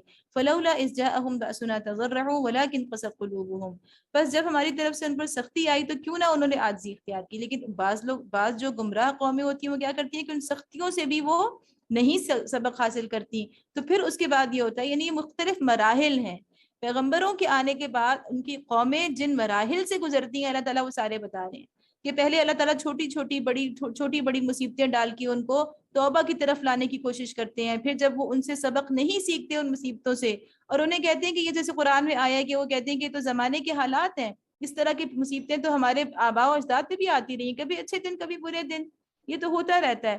تو وہ جب اس سے سبق نہیں سیکھتے تو پھر اس کے بعد کیا ہوتا ہے کہ اگلا سٹیپ یہ ہوتا ہے ولیکن قست قلوبہم، ان کے دل پھر سخت ہونے شروع ہو جاتے ہیں. اور اس کے بعد کیا ہوتا ہے کہ وہ زین لہم الشیطان ما کانوا یعملون، پھر یہ ہوتا ہے کہ ان کی برائیاں، وہ مرحلہ آ جاتا ہے کہ اب وہ بالکل اللہ سے رجوع نہیں کرتے بلکہ ان کو اپنے برے کام اچھے لگنے لگتے ہیں، وہ اپنی برائیوں پہ فخر کرنے لگتے ہیں اور کہتے ہیں کہ ہاں ہم تو بالکل صحیح طریقے پر ہیں. جیسا کہ ہم دیکھ رہے ہیں کہ ہمارے اوپر بھی اللہ تعالیٰ نے یعنی ایسا لگ رہا ہے نا کہ پے در پے، خاص طور پہ یہ پچھلے 2-3 سالوں کے اندر جب سے یہ وائرس آیا ہے، جب وبا آئی ہے، تو کس طرح سے اللہ تعالیٰ نے ہمیں جھنجھوڑنے کی کوشش کی ہے. لیکن اگر ہم ان مصیبتوں کے بعد ہی ہم کہیں کہ یہ تو اسی طرح کی وبائیں تو پہلے بھی آتی رہی ہیں، یہ تو سب کچھ ہوتا ہے، ہر کچھ عرصے کے بعد یعنی دنیا میں ایسی وبائیں آتی ہیں اور یہ ایک روٹین میٹر ہے. تو اس کے بعد کیا ہوتا ہے کہ ہمارے دل سخت ہونے لگتے ہیں، اور پھر اس کے بعد کیا ہوتا ہے کہ ہمیں اپنی وہ برائیاں جو ہیں برائیاں لگنی ہی بند ہو جاتی ہیں. پہلے تھوڑا سا کہیں دل میں کھٹک ہوتی تھی، تو اب یہ ہوتا ہے کہ نہیں ہم بالکل صحیح ٹریک پہ جا رہے ہیں اور کوئی ضرورت نہیں ہے ہمیں اپنے انفرادی یا اجتماعی زندگی کے اوپر نظر ڈالنے کی اور اس کی خرابیوں کو سمجھنے کی. فلما نسوا ما ذکروا به فتحنا علیہم ابواب کل شیء، اب یہ آخری سٹیج ہے. اس کے بعد اللہ تعالیٰ کہتے ہیں کہ ہم کیا کرتے ہیں، پھر جب انہوں نے اس نصیحت کو جو انہیں کی گئی تھی بھلا دیا، یعنی کسی ایک قوم کی بات نہیں ہو رہی بلکہ یہ ساری اقوام کے ساتھ یہی اللہ کا طرز عمل ہوتا ہے. تو قریش کو اللہ تعالیٰ بتا رہے ہیں کہ تم بھی انہی مراحل سے گزر رہے ہو، یہی سب کچھ تمہارے ساتھ بھی ہو رہا ہے. کہ جب انہوں نے اس نصیحت کو جو انہیں کی گئی بھلا دیا تو ہم نے ہر طرح کی خوشحالیوں کے دروازے ان کے لیے کھول دیے. فتحنا علیہم ابواب کل شیء، خوب رزق اللہ تعالیٰ ان کو دیتے ہیں، خوب خوشحالی دیتے ہیں. حتی اذا فرحوا بما اوتوا واخذناهم بغتة فاذا هم مبلسون، یہاں تک کہ جب وہ ان بخششوں میں جو انہیں عطا کی گئی تھی خوب مگن ہو گئے تو اچانک ہم نے انہیں پکڑ لیا، اور اب حال یہ تھا کہ وہ ہر خیر سے مایوس تھے. تو اللہ تعالیٰ ہمیں اس آخری سٹیج پہ پہنچنے سے پہلے پہلے ہمیں توبہ کی توفیق دے دیں، کیونکہ اگر ہم اپنے ملک کی صورتحال دیکھیں تو ابھی ہمارے اوپر فتحنا علیہم ابواب کل شیء والی صورتحال نہیں ہے. ابھی ہمارے اوپر مشکلات بھی ہیں، تنگ دستی بھی ہے، فقر و فاقہ بھی ہے، مصائب بھی ہیں. تو ابھی اگر ہم نہیں پلٹیں گے تو خدا نہ خواستہ یعنی ایسا وقت آ جائے کہ خوشحالی آ جائے اور انہی برائیوں میں پڑے پڑے خوشحالی آ جائے، تو پھر ہمارے لیے توبہ کے دروازے بند ہو جائیں گے. اللہ تعالیٰ ہمیں اس وقت سے بچائیں اور ان مشکلات کو ہم اپنے حق میں خیر میں تبدیل کرنے والے بن جائیں. اس میں نبی صلی اللہ علیہ وسلم کی ایک حدیث ہے کہ نبی صلی اللہ علیہ وسلم نے فرمایا تھا کہ جب تم دیکھو کہ اللہ تعالیٰ نافرمانیوں کے باوجود کسی کو اس کی خواہشات کے مطابق دنیا دے رہا ہے تو یہ استدراج ہے، یعنی یہ ڈھیل دینا ہے. پھر آپ صلی اللہ علیہ وسلم نے یہ آیت تلاوت فرمائی کہ اللہ تعالیٰ سزا کے طور پہ ڈھیل دیتے ہیں، اور یہ صرف قوم کی ہی بات نہیں ہے، ہر فرد اپنی ذاتی زندگی میں بھی اس کو لے سکتا ہے، اور ان قوموں کی اجتماعی زندگی میں بھی اللہ تعالیٰ یہ اصول ہے. فَقُطِعَ دَابِرُ الْقَوْمِ الَّذِينَ ظَلَمُوا وَالْحَمْدُ لِلَّهِ رَبِّ الْعَالَمِينَ. بس یہ آخری سٹیج ہوتی ہے. اس کے بعد کیا ہوتا ہے کہ اس طرح ان لوگوں کی جڑ کاٹ کر رکھ دی گئی جنہوں نے ظلم کیا تھا، اور تعریف ہے اللہ رب العالمین کے لیے کہ اس نے ان کی جڑ کاٹ دی. قُلْ أَرَأَيْتُمْ، اے محمد صلی اللہ علیہ وسلم ان سے کہو کیا کبھی تم نے یہ بھی سوچا، ان اخذ اللہ سمعکم وابصارکم وختم علی قلوبکم من الہ غیر اللہ یأتیکم بہ انظر کیف نصرف الآیات ثم هم یصدفون، کہ اگر اللہ تمہاری بینائی اور سماعت تم سے چھین لے اور تمہارے دلوں پر مہر کر دے تو اللہ کے سوا اور کون سا خدا ہے جو یہ قوتیں تمہیں واپس دلا سکتا ہو. دیکھو کس طرح ہم بار بار اپنی نشانیاں ان کے سامنے پیش کرتے ہیں اور پھر یہ کس طرح ان سے نظر چرا جاتے ہیں. قل ارأیتکم، پھر اللہ تعالیٰ فرما رہی قل آپ کہہ دیجئے ارأیتکم ان اتاکم عذاب اللہ بغتۃ او جہرۃ هل یہلک الا القوم الظالمون، کبھی تم نے یہ سوچا کہ اگر اللہ کی طرف سے اچانک یا اعلانیہ تم پر عذاب آ جائے تو کیا ظالم لوگوں کے سوا کوئی اور ہلاک ہوگا. وَمَا نُرْسِلُ، یعنی تم ظالم ہو، تم اپنے آپ کو ظالم ثابت کر چکے ہو، اس لیے عذاب اگر آ جائے گا تو وہ اللہ کا کوئی یعنی وہ عین انصاف کا تقاضا ہوگا. یہ مشرکین سے کہا جا رہا ہے کہ تم اپنا ظالم ہونا ثابت کر چکے ہو. وَمَا نُرْسِلُ الْمُرْسَلِينَ إِلَّا مُبَشِّرِينَ وَمُنذِرِينَ فَمَنْ آمَنَ وَأَصْلَحَ فَلَا خَوْفٌ عَلَيْهِمْ وَلَا هُمْ يَحْزَنُونَ. ہم جو رسول بھیجتے ہیں اسی لیے تو بھیجتے ہیں کہ وہ نیک کردار لوگوں کے لیے خوشخبری دینے والا اور بد کردار لوگوں کے لیے ڈرانے والے ہوں. پھر جو لوگ ان کی بات مان لیں اور اپنے طرز عمل کی اصلاح کر لیں ان کے لیے کسی خوف اور رنج کا موقع نہیں ہوگا. یہ تمام رسولوں کے بارے میں اللہ تعالیٰ نے پیچھے بھی سورہ مائدہ میں بھی ہم نے پڑھا تھا کہ ان کا بنیادی کام کیا ہوتا ہے کہ مبشرین اور منذرین، بشارت دیتے ہیں اور ڈراتے ہیں. یہ پہلے بھی میں نے ذکر کیا تھا کہ آپ تھوڑا سا غور کریں تو بشارت یعنی خوشخبری دینا اور ڈرانا دونوں کا تعلق مستقبل کے ساتھ ہے، فیوچر کے ساتھ ہے. اور انسان جو کچھ بھی دنیا میں کر رہا ہوتا ہے ساری دوڑ دھوپ اس کی ایک اچھے مستقبل کے لیے ہوتی ہے. تو اصل میں پیغمبر ہی ہیں جو ہمیں بشارتیں بھی دے رہے ہیں اور پیغمبر ہی ہیں جو ہمیں ڈرا بھی رہے ہیں. تو ہمیں پیغمبروں ہی کی اتباع کے اندر ہمارے مستقبل کی کا جو ہے وہ کہنا چاہیے کہ یقینی تحفظ ہے. والذین کذبوا بآیاتنا یمسهم العذاب بما كانوا یفسقون، اور جو ہماری آیات کو جھٹلائیں وہ اپنی نافرمانیوں کی پاداش میں سزا بھگت کر رہیں گے. قل، پھر اللہ تعالیٰ نے فرمایا کہ اے محمد صلی اللہ علیہ وسلم ان سے کہو لا اقول لکم عندی خزائن اللہ ولا اعلم الغیب ولا اقول لکم انی ملک. ان سے کہو کہ میں تم سے یہ نہیں کہتا کہ میرے پاس اللہ کے خزانے ہیں، نہ میں غیب کا علم رکھتا ہوں اور نہ یہ کہتا ہوں کہ میں فرشتہ ہوں.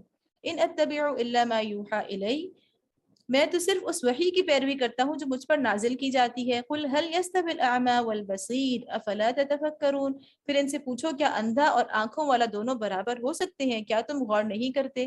یعنی کیا غور نہیں کرتے کہ نبی صلی اللہ علیہ وسلم فرما رہے ہیں کہ میں نے تو یہ کہا ہی نہیں کہ میرے پاس میں خدا کی صفات میں، خدا کے اختیارات میں شریک ہوں، میں نے تو کبھی ان چیزوں کا دعویٰ نہیں کیا. میں تو ایک انسان ہوں. البتہ انسان ہونے کے ناطے انسان جو کچھ کر سکتا ہے وہ یہ کر سکتا ہے کہ اپنی آنکھوں کو کھلا رکھے، اپنے کانوں کو کھلا رکھے اور ان کے ذریعے سے حقیقت تک پہنچنے کی کوشش کرے. تو یہ اصل چیز ہے، اس کی آپ فکر کریں. باقی جو چیزیں ہیں جو غیب سے جن کا تعلق ہے، اللہ کے اختیارات سے جن کا تعلق ہے، ان کو چیلنج نہ کریں. اس لیے کہ نبی صلی اللہ علیہ وسلم کو بھی اللہ تعالیٰ نے اپنے اختیارات میں کچھ حصہ نہیں دیا. وَأَنذِرْ بِهِ الَّذِينَ يَخَافُونَ أَن يُحْشَرُوا إِلَىٰ رَبِّهِمْ لَيْسَ لَهُم مِّن دُونِهِ وَلِيٌّ وَلَا شَفِيعٌ لَعَلَّهُمْ يَتَّقُونَ. اے محمد صلی اللہ علیہ وسلم، تم اس علم وحی کے ذریعے سے ان لوگوں کو نصیحت کرو. وَأَنذِرْ بِهِ، کل بھی ہم نے آخری آیت جو پڑھی تھی وہ کیا تھا کہ وَأُوحِيَ إِلَيَّ هَٰذَا الْقُرْآنُ لِأُنذِرَكُم بِهِ، کہ اس قرآن کے ذریعے سے انہیں نصیحت کریں، انہیں ڈرائیں، انہیں خبردار کریں. تو یہاں پھر وہی بات ہوئی کہ آپ اس علم وحی کے ذریعے سے، اس قرآن کے ذریعے سے آپ ان لوگوں کو نصیحت کرو. اس کا مطلب یہ ہے کہ دعوت کا، تبلیغ کا، انذار کا، نصیحت کا جو اصل ذریعہ ہے وہ قرآن ہے، اسی کو بنیاد بنانا ہے. ادھر ادھر کی کتابیں صرف معاون ہیں، لیکن جب تک ہم قرآن کو نہیں پڑھیں گے، قرآن کو کے اوپر فوکس نہیں کریں گے تو ہم اس کا حق یعنی اس دعوت کو نہیں سمجھ سکتے جو نبی صلی اللہ علیہ وسلم لے کر آئے ہیں. جو اس بات کا خوف رکھتے ہیں ان لوگوں کو نصیحت کرو جو اس بات کا خوف رکھتے ہیں کہ اپنے رب کے سامنے کبھی اس حال میں پیش کیے جائیں گے کہ اس کے سوا وہاں کوئی ایسا ذی اقتدار نہ ہوگا جو ان کا حامی و مددگار ہو یا ان کی سفارش کرے. یہ شاید کہ اس نصیحت سے متنبہ ہو کر وہ خدا ترسی کی روش اختیار کر لیں. وَلَا تَطْرُدِ الَّذِينَ يَدْعُونَ رَبَّهُمْ بِالْغَدَاةِ وَالْعَشِيِّ يُرِيدُونَ وَجْهَهُ، اور جو لوگ اپنے رب کو رات دن پکارتے رہتے ہیں اور اس کی خوشنودی کی طلب میں لگے ہوئے ہیں انہیں اپنے سے دور نہ پھینکو. وَلَا تَطْرُدِ الَّذِينَ، کتنی پیاری بات ہے کہ نبی صلی اللہ علیہ وسلم کو اللہ تعالیٰ فرما رہے ہیں کہ اصل میں کیا مسئلہ تھا کہ یہ لوگ بہانہ کرتے تھے. مشرکین کے جو بڑے بڑے سردار تھے یہ بہانے کرتے تھے، یعنی ولید بن مغیرہ تھا، ابو سفیان اور ابو جہل اور بڑے بڑے عتبہ، یہ جتنے بھی سردار تھے اس وقت قریش کے بڑے بڑے، تو یہ کہتے تھے کہ ہم تو آپ صلی اللہ علیہ وسلم کی بات سننے کے لیے پھر بھی آمادہ ہو جاتے ہیں، لیکن مسئلہ یہ کہ آپ کے ارد گرد جتنے لوگ ہیں تو وہ سب بالکل اپنے یعنی معاشرے کے کمزور طبقہ ہے، غریب، خستہ حال، پھٹے ہوئے کپڑے پہنے ہوئے، کوئی غلام ہے تو کوئی بالکل ایسا کوئی بچہ ہے جس کو اس کے والدین نے آگ کر دیا ہے، اس کے سارے حقوق جو ہیں یعنی بطور اولاد ان سے اس کو نکال دیا ہے، وہ کمزور ہے. اسی طرح کوئی مہاجر ہے یعنی باہر سے مکہ میں آیا ہوا ہے، اس کی یہاں پہ کوئی خاندان اس کا نہیں ہے، کوئی پیچھے اس کی سپورٹ نہیں ہے، تو سارے کمزور لوگ جو ہیں وہی آپ پر ایمان لا رہے ہیں.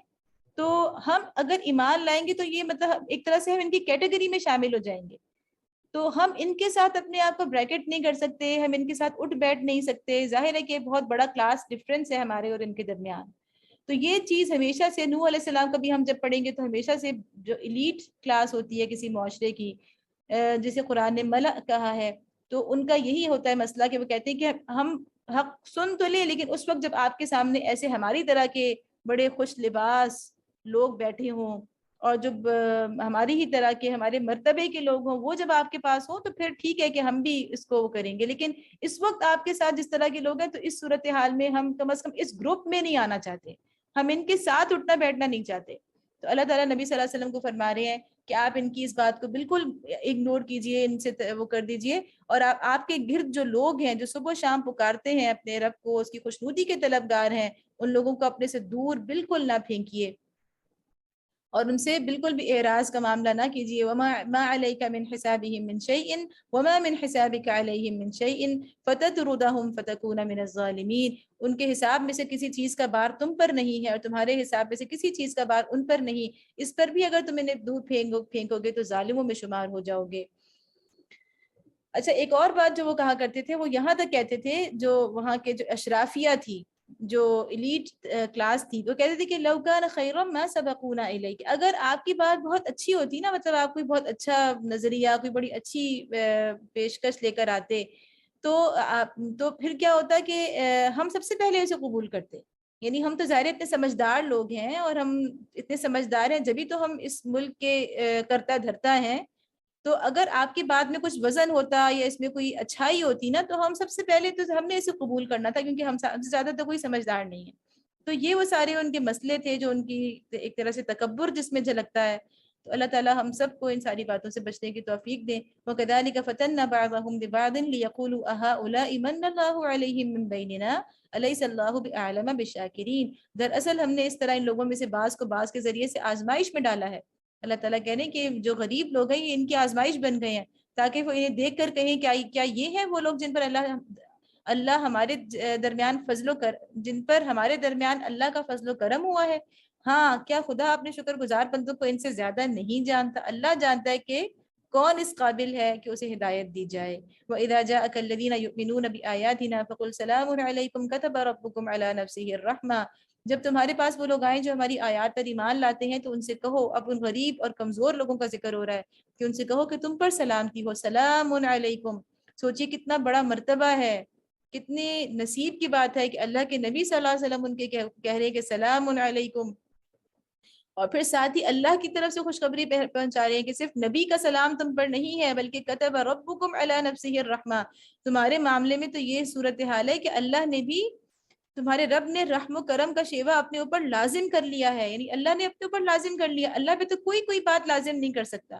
یعنی کسی کی یہ جسارت نہیں ہے کہ وہ اللہ کو کسی بات کے لیے باؤنڈ کرے، اسے کسی چیز کا مطالبہ اپنے حق کے طور پر کرے، لیکن اللہ نے خود اپنے اوپر لازم کر لیا ان لوگوں کے ساتھ رحمت کا معاملہ.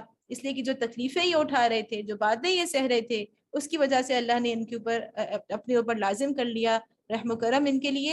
انه من عمل منکم سوءا بجہالۃ ثم تاب من بعده واصلح فانه غفور رحیم.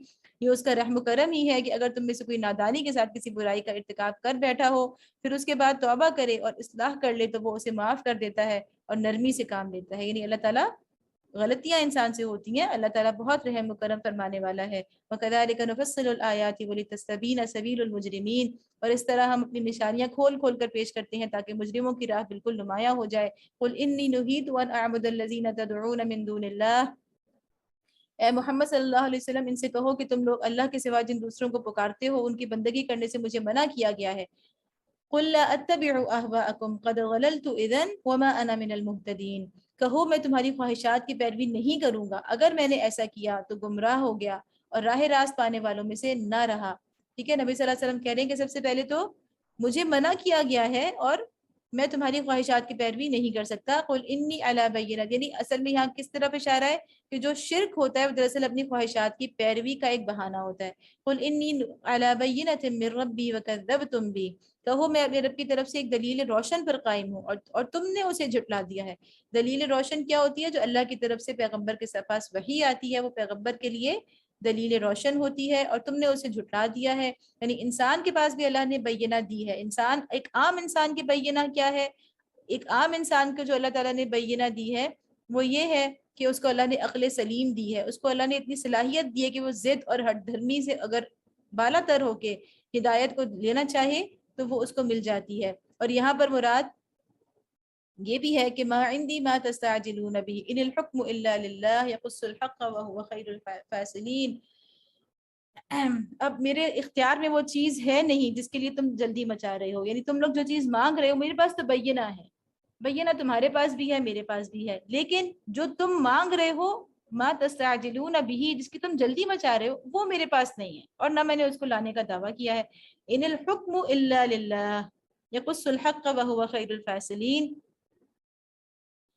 فیصلے کا سارا اختیار اللہ کو ہے. ان الحکم الا للہ، فیصلے کا اختیار اللہ کو ہے اور وہی امر حق بیان کرتا ہے اور وہی بہترین فیصلہ کرنے والا ہے. اور یہاں تھوڑا سا غور کیجیے گا کہ ہم نے پچھلی سورۃ المائدہ کے اندر بھی بار بار حکم کا لفظ بہت مرتبہ پڑھا تھا، بہت تکرار تھی حکم کے لفظ کی نا.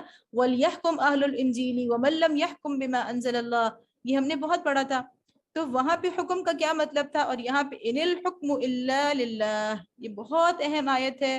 توحید کی جو تقاضا ہے یا توحید کا جو کہنا چاہیے کہ عملی توحید جو ہے اس کی ایک طرح سے پوری جامع یہ آیت ہے ان الحکم الا للہ. اس کا مطلب یہ ہے کہ فیصلے کا اختیار صرف اور صرف اللہ کو ہے. حکم کیا ہوتا ہے؟ فیصلے کرنے کا اختیار، یہ صرف اللہ تعالیٰ کو ہے. تو اس میں دیکھنا ہے کہ مکی صورتوں میں ایک تو یعنی جو ہمیں نظر آ رہا ہے کہ یہ مکی صورت ہے، تو اس میں جو ہے اللہ تعالیٰ کیا فرما رہے ہیں کہ جو غیب کے فیصلے ہیں، عذاب لانے کے فیصلے ہیں، کوئی نشانی کوئی معجزہ لانے کے فیصلے ہیں، تو یہ جو غیب سے متعلق سارے امور ہیں جسے ہم کہتے ہیں کہ غیبی امور ہیں یا تکوینی امور ہیں جن کے اندر انسان کا کوئی اختیار نہیں ہوتا، اس میں تو فیصلہ اللہ ہی کے لیے ہے. لیکن جو مدنی دور ہے وہ کیا ہے؟ پریکٹیکل لائف کا دور ہے. پریکٹیکل لائف کا دور ہے، وہاں پہ اللہ تعالیٰ نے شریعت دی ہے ہمیں. یہاں پہ عقیدہ دے رہے ہیں، وہاں پہ شریعت دی ہے. تو اللہ تعالیٰ نے وہاں جب کہا کہ وَمَلَّمْ، جو کوئی فیصلے نہ کرے اللہ کے نازل کردہ قانون کے مطابق تو وہ کافر، ظالم، فاسق ہے. تو اس کا مطلب یہ ہے کہ دنیا کے امور میں بھی فیصلے کا کیا ہوتا ہے کہ وہ براہ راست اللہ تعالیٰ نہیں کرتے، وہاں بھی حکم تو اللہ کا ہی ہوتا ہے، لیکن وہ حکم انسانوں کے ہاتھوں استعمال ہوتا ہے. انسانوں کو کہا گیا ہے کہ تم اللہ کے اس حکم کو نافذ کرو. حکم اللہ کا ہی ہے، لیکن دنیا کے معاملات میں جیسے کہ سورۃ المائدہ میں ہم نے پڑھا، جہاں دنیا کے معاملات تھے، جہاں ریاست کے معاملات تھے، جہاں امور سلطنت تھے، وہاں پر اللہ تعالیٰ نے کہا کہ ان امور کو اللہ تعالیٰ اپنے فرشتوں کے ذریعے سے فیصلے نہیں کروائے گا، بلکہ تمہاری آزمائش ہے کہ اللہ کے اس حکم کو جو پوری کائنات میں جاری اور ساری ہے، اللہ کا وہ نظام، اللہ کی کے فیصلے جو پوری نظام میں جاری ہیں، اس کو تمہارے ہاتھوں سے اس زمین کے اندر جاری ہونا ہے، اور یہی تمہارا امتحان ہے. اور اگر تم اللہ کا اپنی پریکٹیکل لائف کے اندر اس حکم کو اس حکم کے مطابق فیصلے نہیں کرتے، تو پھر تم ظالم، فاسق اور کافر ہو. تو حکم کا لفظ بہت زیادہ آیا تھا، ہم نے دیکھا مائدہ کے اندر بھی اور یہاں بھی. تو ایسی چیزیں، بعض ایسے الفاظ ہیں جس سے آپ یعنی ایسے تیزی سے گزر نہیں سکتے جب تک کہ آپ ان کا بہترین یعنی فہم حاصل کرنے کی کوشش نہ کر لیں. قُل لَوْ أَنَّ عِنْدِي مَا تَسْتَعْجِلُونَ بِهِ لَقُضِيَ الْأَمْرُ بَيْنِي وَبَيْنَكُمْ وَاللَّهُ أَعْلَمُ بِالظَّالِمِينَ. کہو اگر کہیں وہ چیز میرے اختیار میں ہوتی جس کی تم جلدی مچا رہے ہو، تو میرے اور تمہارے درمیان کبھی کا فیصلہ ہو چکا ہوتا. یعنی نبی صلی اللہ علیہ وسلم بار فرما رہے ہیں کہ میرے اختیار میں ہی نہیں ہے، اور مگر اللہ زیادہ بہتر جانتا ہے کہ ظالموں کے ساتھ کیا معاملہ کیا جانا چاہیے. وَعِندَهُ مَفَاتِحُ الْغَيْبِ لَا يَعْلَمُهَا إِلَّا هُوَ، کہ اسی کے پاس غیب کی کنجیاں ہیں.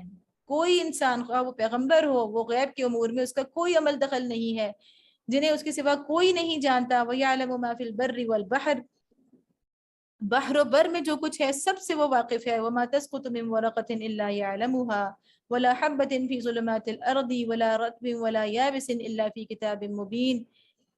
درخت سے گرنے والا کوئی پتا ایسا نہیں جس کا اسے علم نہ ہو، نہ زمین کی تاریک پردوں میں کوئی دانہ ایسا نہیں جس سے وہ باخبر نہ ہو. خشک و تر سب کچھ ایک کھلی کتاب میں لکھا ہوا ہے. یعنی اللہ کے پاس مکمل ہر چیز کا محیط علم ہے، جو کہ انسان کی اس سے قدرت سے بالکل باہر ہے. وَهُوَ الَّذِي يَتَوَفَّاكُم بِاللَّيْلِ وَيَعْلَمُ مَا جَرَحْتُم بِالنَّهَارِ ثُمَّ يَبْعَثُكُم فِيهِ لِيُقْضَى أَجَلٌ مُّسَمًّى ثُمَّ إِلَيْهِ مَرْجِعُكُمْ ثُمَّ يُنَبِّئُكُم بِمَا كُنتُمْ تَعْمَلُونَ. وہی ہے جو رات کو تمہاری روحیں قبض کرتا ہے اور دن کو جو کچھ تم کرتے ہو اسے جانتا ہے، پھر دوسرے روز وہ تمہیں اسی کاروبار کے عالم میں واپس بھیج دیتا ہے تاکہ زندگی کی مقرر مدت پوری ہو.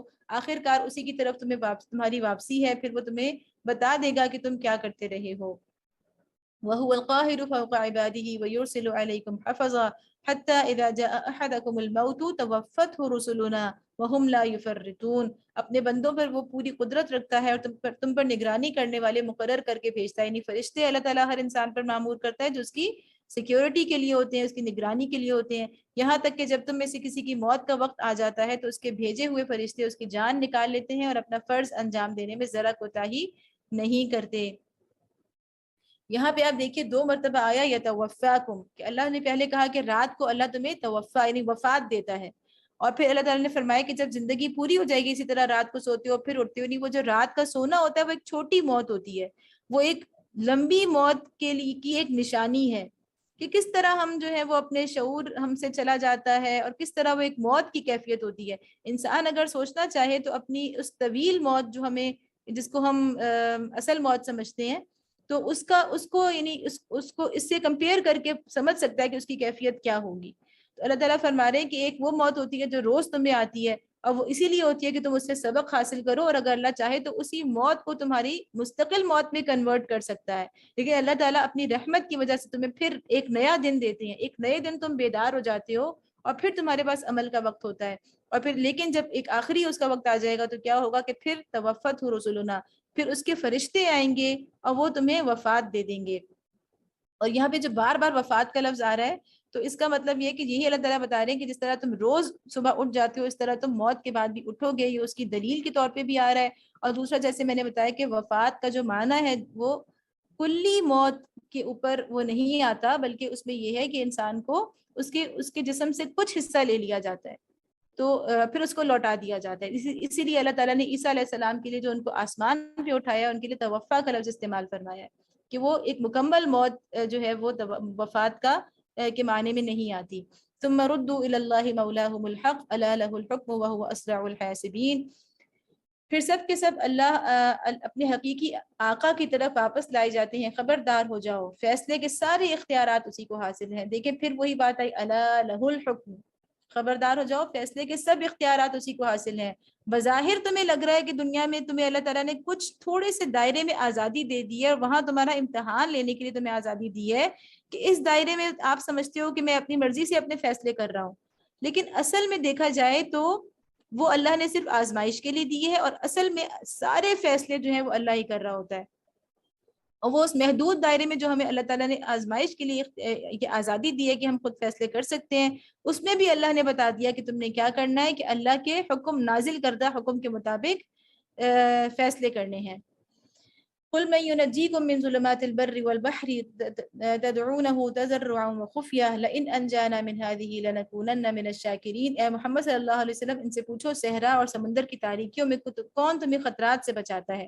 کون ہے جس سے تم مصیبت کے وقت گڑ گڑا کر اور چپکے دعائیں مانگتے ہو؟ کس سے کہتے ہو کہ اگر اس بلا سے تو نے ہم کو بچا لیا تو ہم ضرور شکر گزار ہوں گے؟ قل اللہ. پھر اللہ تعالیٰ فرماتے ہیں قل بار بار آپ دیکھیے کتنا زور ہے سورت کے اندر. قل اللہ، کہو کہ اللہ، ینجیکم منہا ومن کل کرب ثم انتم تشرکون، اللہ تمہیں اس سے اور ہر تکلیف سے نجات دیتا ہے پھر تم دوسروں کو اس کا شریک ٹھہراتے ہو. قل هو القادر، پھر آیا کہ کہو هو القادر علی ان یبعث علیکم عذابا من فوقکم، وہ اس پر قادر ہے، یعنی وہی اللہ اس پر قادر ہے کہ تم پر کوئی عذاب اوپر سے نازل کر دے یا تمہارے قدموں کے نیچے سے برپا کر دے، او من تحت ارجلکم او یلبسکم شیعا، یا تمہیں گروہوں میں تقسیم کر کے، وَيُذِيقَ بَعْضَكُمْ بَأْسَ بَعْضٍ، ایک گروہ کو دوسرے گروہ کی طاقت کا مزہ چکھا دے. انظر کیف نصرف الآیات ثم لعلہم یفقہون، دیکھو ہم کس طرح بار بار مختلف طریقوں سے اپنی نشانیاں ان کے سامنے پیش کر رہے ہیں، شاید کی حقیقت کو سمجھ لیں. یہاں اللہ تعالیٰ نے فرمایا کہ کس طرح مختلف عذاب کی شکلیں ہیں جن میں سے ہر شکل پر اللہ تعالیٰ کو مکمل طور پر اختیار اور طاقت حاصل ہے، قدرت حاصل ہے. اور یہاں پہ ایک حدیث ہے نبی صلی اللہ علیہ وسلم، یعنی مسلم کی حدیث ہے کہ نبی صلی اللہ علیہ وسلم نے فرمایا کہ میں نے اللہ تعالیٰ سے 3 دعائیں کی، میری امت غرق کے ذریعے سے ہلاک نہ کی جائے، قحط عام کے ذریعے سے اس کی تباہی نہ ہو، آپس میں ان کی لڑائی نہ ہو. اللہ تعالیٰ نے پہلی 2 دعائیں قبول فرما لی اور تیسری دعا سے مجھے روک دیا. یہاں بھی اللہ تعالیٰ وہی فرما رہے ہیں کہ وہ یذیقہ 3 طرح کے عذاب، کہ اوپر سے آ جائے، نیچے سے آ جائے، یا تمہارے آپس میں اختلافات، تم گروہوں میں بٹ جاؤ اور ایک دوسرے کے ذریعے تمہیں جو ہے وہ عذاب ملے. تو ہم دیکھ رہے ہیں کہ امت کے اندر اس وقت جو صورتحال ہے، فرقے ہیں، کہیں لسانیت کی بنیاد پہ، کہیں قومیت نیشنلزم کی بنیاد پہ، یعنی جو کنٹریز کا تصور آ گیا ہے، نیشنز کا تصور آ گیا ہے کہ اور حدود اور باؤنڈریز ہو گئی ہیں مسلم ممالک کی، تو وہ ان کے ہر ایک کا اپنا انٹرسٹ ہے، وہ دوسرے کے وہاں پہ کلیش آف انٹرسٹ آ رہا ہے، ایک ملک کا جو مفاد ہے وہ دوسرے سے ٹکرا رہا ہے. تو کہیں پہ ملکوں کی، یعنی آپس میں مسلمان ملکوں کی جو مفادات ہیں ان میں اختلاف ہے تو وہ ایک دوسرے سے برسر پیکار ہیں. کہیں پر ایک ملک کے اندر قومیت کی بنیاد پہ، لسانیت کی بنیاد پر، اور کہیں مسلکیت کی بنیاد پر. یہ ساری چیزیں ہم دیکھ رہے ہیں کہ عذاب کی ایک شکل ہے جو کہ ہمارے اوپر مسلط ہے.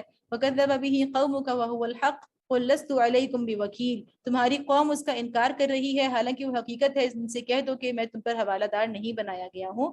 لِكُلِّ نَبَإٍ مُسْتَقَرٌّ وَسَوْفَ تَعْلَمُونَ، ہر خبر کے ظہور میں آنے کا ایک وقت مقرر ہے. یعنی انسان کو ہوتا ہے نا کہ جلدی سے دیکھیں باتیں کیوں کلیئر نہیں ہو رہی، لوگوں کو سمجھ میں آ جائے، لوگ کیوں نہیں سمجھ رہے. ابھی بھی جیسے ہمارے اوپر قوم کے اوپر کوئی ایسا وقت آتا ہے، جیسا کہ اس وقت بھی میں کہوں گی کہ بہت اس وقت پاکستان کے اندر ایک ہنگامہ برپا ہے، تو جو ہر کوئی جس کا جو بھی جس کی جو سوچ ہے، جس کا جو موقف ہے، وہ کہہ رہے ہیں، وہ اتنا تل ملا رہا ہے کہ آخر لوگ سمجھ کیوں نہیں رہے.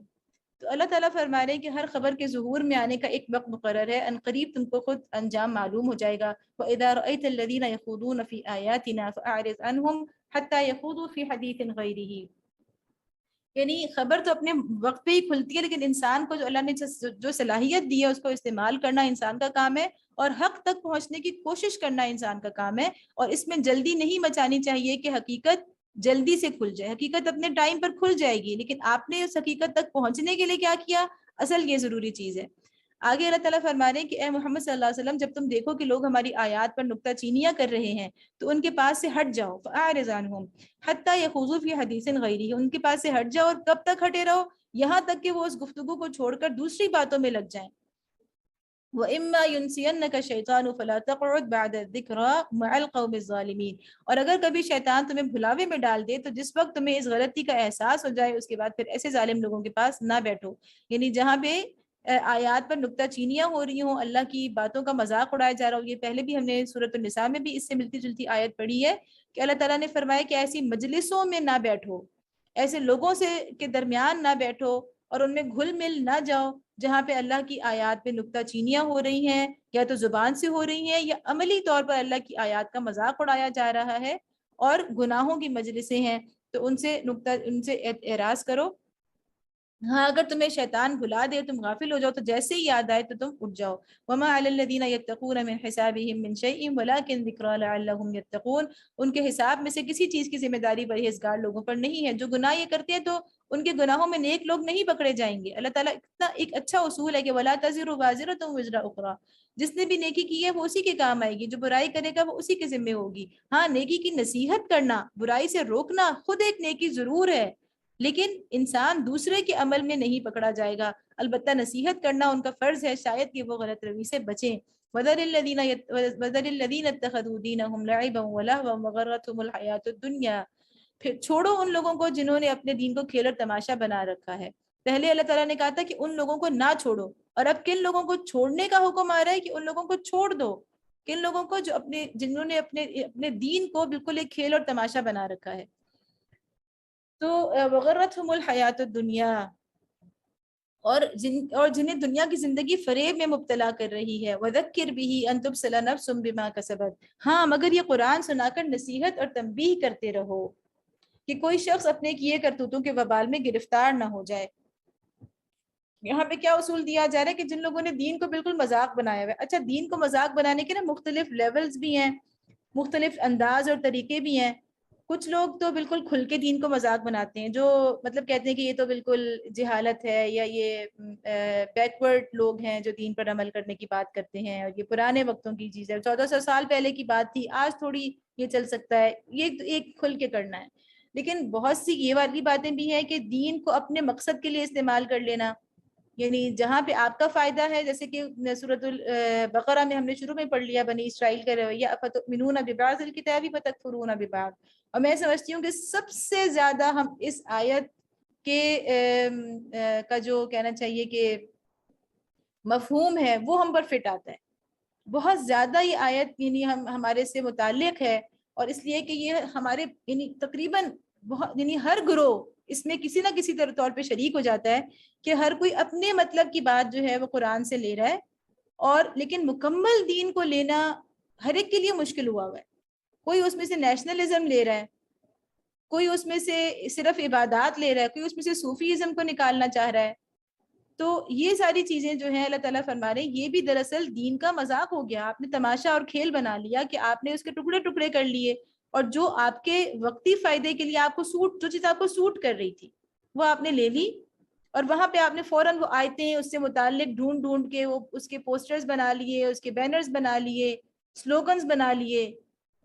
لیکن مکمل دین کو لینا جو ہے وہ چونکہ آپ کو بہت سی مشکلات میں ڈال سکتا ہے تو اس کی طرف توجہ نہیں ہے. تو یہ بھی ایک طرح کا بہت بھیانک مذاق ہے دین کے ساتھ.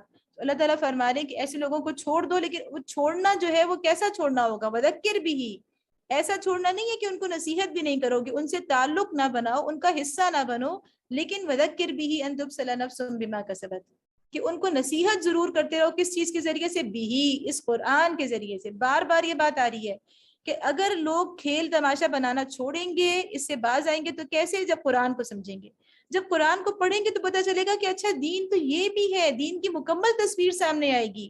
اور ہر کوئی اپنے اپنے تصور دین کو جو لیے بیٹھا ہے، جو اس پہ خوش ہو رہا ہے اور مطمئن ہوا ہوا ہے، اور ہر ایک نے اپنا ایک سٹینڈرڈ بنایا ہوا ہے دین کا، تو یہ اسی وقت سارے مسئلے ختم ہوں گے، سارے سٹینڈرڈ اسی وقت ٹوٹیں گے جب ہم قرآن کو مکمل پڑھیں گے. لیس لها من دون اللہ ولی ولا شفیع. اور گرفتار بھی اس حال میں ہو کہ اللہ سے بچانے والا کوئی حامی و مددگار، کوئی سفارشی اس کے لیے نہ ہو. وَإِن تَعْدِلْ كُلَّ عَدْلٍ لَا يُؤْخَذْ مِنْهَا. اور اگر وہ ہر ممکن چیز فدیہ میں دے کر چھوڑنا چاہے تو وہ بھی اس سے قبول نہ کی جائے. أُولَٰئِكَ الَّذِينَ أُبْسِلُوا بِمَا كَسَبُوا لَهُمْ شَرَابٌ مِّنْ حَمِيمٍ وَعَذَابٌ أَلِيمٌ بِمَا كَانُوا يَكْفُرُونَ. کیونکہ ایسے لوگ تو خود اپنی کمائی کے نتیجے میں پکڑے جائیں گے، ان کو تو اپنے انکار حق کے معاوضے میں کھولتا ہوا پانی پینے کو اور دردناک عذاب بھگتنے کو ملے گا. قل اندعو من دون اللہ، پھر آپ دیکھیے کہ نبی صلی اللہ علیہ وسلم کو اللہ تعالیٰ بار بار کہہ رہے ہیں کہ آپ کہہ دیجئے، آپ کہہ دیجئے اے محمد صلی اللہ علیہ وسلم ان سے پوچھو، اندعو من دون اللہ، ان سے پوچھو کیا ہم اللہ کو چھوڑ کر ان کو پکاریں، ما لا ينفعنا ولا يضرنا ونرد على اعقابنا بعد اذ هدانا اللہ، ان کو پکاریں چنا ہمیں نفع دے سکتے ہیں نہ نقصان، اور جبکہ اللہ ہمیں سیدھا راستہ دکھا چکا ہے تو کیا اب ہم الٹے پاؤں پھر جائیں؟ کلذی، اس شخص کی طرح، یعنی الٹے پاؤں پھرنا ہمارا کس شخص کی طرح ہوگا؟ استہوته الشیاطین فی الارض حیران له اصحاب یدعونہ الی الہدی ائتنا، اس شخص کی طرح پھر جائیں کہ جسے شیطانوں نے صحرا میں بھٹکا دیا ہو اور وہ حیران اور سرگرداں پھر رہا ہو، درا حال ہے کہ اس کے ساتھی اسے پکار رہے ہوں کہ ادھر آ، یہ سیدھی راہ ہے۔ قل ان ھدی اللہ ھو الھدی، کہو حقیقت میں صحیح رہنمائی تو صرف اللہ ہی کی رہنمائی ہے، وَأُمِرْنَا لِنُسْلِمَ لِرَبِّ الْعَالَمِينَ، اور اس کی طرف سے ہمیں یہ حکم ملا ہے کہ مالک کائنات کے آگے سر اطاعت خم کر دو۔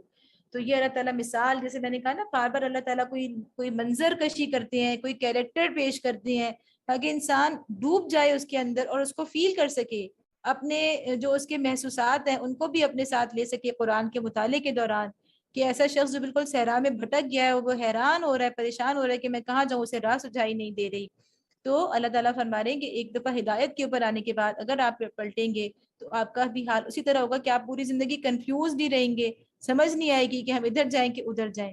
وَأَنْ أَقِيمُوا الصَّلَاةَ وَاتَّقُوهُ وَهُوَ الَّذِي إِلَيْهِ تُحْشَرُونَ، نماز قائم کرو اور اس کی نافرمانی سے بچو، اسی کی طرف تم سمیٹے جاؤ گے۔ ساتھ ساتھ اللہ تعالیٰ نصیحت فرماتے ہیں، کتنی خوبصورت نصیحت آ گئی کہ نماز جو ہے وہ آپ کو ٹھیک راستے پہ لانے کا ایک بڑا زبردست ذریعہ بن جائے گی، اور جب تقوی اور نماز یہ دو چیزیں جو ہے وہ آپ کو راہ راست پر لانے والی ہیں اور اسی کی طرف تم سمیٹے جاؤ گے۔ وَهُوَ الَّذِي خَلَقَ السَّمَاوَاتِ وَالْأَرْضَ بِالْحَقِّ وَيَوْمَ يَقُولُ كُن فَيَكُونُ، وہی ہے جس نے آسمان و زمین کو برحق پیدا کیا ہے، اور جس دن وہ کہے گا کہ حشر ہو جائے اسی دن وہ ہو جائے گا۔ قولہ الحق، اس کا ارشاد عین حق ہے۔ وَلَهُ الْمُلْكُ يَوْمَ يُنفَخُ فِي الصُّورِ، اور جس روز سور پھونکا جائے گا اس روز بادشاہی اسی کی ہوگی۔ عالم الغیب والشہادہ، اور اس لیے اسی کی بادشاہی ہوگی کہ اس کی طرح غیب اور شہادت کو کوئی اور جانتا نہیں ہے، اس کی طرح کسی اور کا علم نہیں ہے، اس لیے اس روز جو فیصلے کا روز ہوگا اس دن سارے اختیارات، ساری بادشاہی صرف اللہ کی ہوگی، اس لیے کہ بادشاہی اسی کی ہو سکتی ہے جس کے پاس علم ہو اور مکمل علم ہو۔ وَهُوَ الْحَكِيمُ الْخَبِيرُ، اور وہ دانا اور باخبر ہے، ہر چیز سے باخبر ہے۔ یہاں پہ ينفخ فی الصور کی بات آئی ہے کہ جیسے ہم جانتے ہیں کہ ایک اہم مرحلہ ہے قیامت کا اور اگلی دنیا کے آغاز کا، پہلا سور ہوگا تو ہمیں بتایا کہ سارے انسان اس سور کو سن کر اس کی آواز سے مر جائیں گے، اور دوسرے سور کے وقت اٹھ کر میدان حشر میں جمع ہو جائیں گے۔ بعض لوگ سمجھتے ہیں مفسرین کے سور 2 دفعہ ہوگا، بعض کے خیال میں 3 دفعہ ہوگا، بہرحال ہمیں اس سے غرض نہیں ہے، لیکن ہمیں یہ معلوم ہے کہ اس روز بادشاہی صرف اللہ کی ہوگی۔ وَإِذْ قَالَ إِبْرَاهِيمُ، آگے سے اب کیا ہو رہا ہے؟ ابراہیم علیہ السلام کا قصہ۔ اب دیکھیں کہ ہم نے جو مدنی صورتیں پڑھی ہیں اس میں طویل، یعنی ابراہیم علیہ السلام کی طرف بلایا تو ضرور گیا ہے، بار بار آئے کہ ملت ابیکم ابراہیم، لیکن ابراہیم علیہ السلام کا قصہ تفصیل سے نہیں بیان کیا گیا، اس لیے کہ مدنی صورتوں میں جو مخاطبین ہیں وہ کون ہے؟ اہل کتاب ہیں زیادہ تر، جو کہ یہودی یا عیسائی ہیں، تو وہاں پہ انہیں یہ تو کہا گیا ہے کہ چونکہ آپ بھی اپنا سلسلہ نسب جوڑتے ہیں ابراہیم علیہ السلام کے ساتھ تو ان کی طرف آئیے، لیکن جو تاریخ بیان کی گئی ہے، جو واقعات بیان کیے گئے ہیں تفصیل کے ساتھ، وہ ابراہیم علیہ السلام کی زندگی کے نہیں کیے گئے۔ اب یہاں مکی صورت ہے اور چونکہ مخاطبین کون ہے؟ مکہ کے لوگ ہیں، اور ابراہیم علیہ السلام جو یہ کس کی اولاد ہے؟ ابراہیم علیہ السلام کے بیٹے اسماعیل علیہ السلام کی، اور ان کا تو درمیان میں اور کوئی پیغمبر نہیں ہے، بلکہ ان کا ڈائریکٹ رشتہ جوڑا ہے ابراہیم علیہ السلام سے اور اسماعیل علیہ السلام سے، تو اس لیے مکہ کے لوگ جو ہے ان کا براہ راست تعلق ہے، اور اہل کتاب کا ابراہیم علیہ السلام سے موسیٰ علیہ السلام اور عیسیٰ علیہ السلام کے واسطے سے تعلق ہے۔ اس لیے اللہ تعالیٰ ابراہیم علیہ السلام کی جو واقعات کی زندگی بیان کر رہے ہیں وہ مدنی صورتوں میں نہیں بلکہ مکی صورتوں میں کر رہے ہیں۔ تو یہاں پہ اللہ تعالیٰ ہمیں ابراہیم علیہ السلام کی پیدائش سے، یعنی شروع سے لے کے ان کی جو حالات زندگی ہیں وہ یہاں پہ بیان ہو رہے ہیں۔ وَإِذْ قَالَ إِبْرَاهِيمُ لِأَبِيهِ آزَرَ، کہ جب ابراہیم نے اپنے والد آزر، اپنے باپ آزر سے کہا أَتَتَّخِذُ أَصْنَامًا آلِهَةً، کہ کیا تو بتوں کو خدا مانتا ہے؟ إِنِّي أَرَاكَ وَقَوْمَكَ فِي ضَلَالٍ مُبِينٍ، میں تو تجھے اور تیری قوم کو کھلی گمراہی میں پاتا ہوں۔ یعنی یہ وہ وقت ہے کہ جب ابراہیم علیہ السلام ابھی اپنے باپ کے سامنے کھڑے ہو گئے ہیں اور وہ اس کے سامنے شرک سے بیزاری کا اظہار کر رہے ہیں.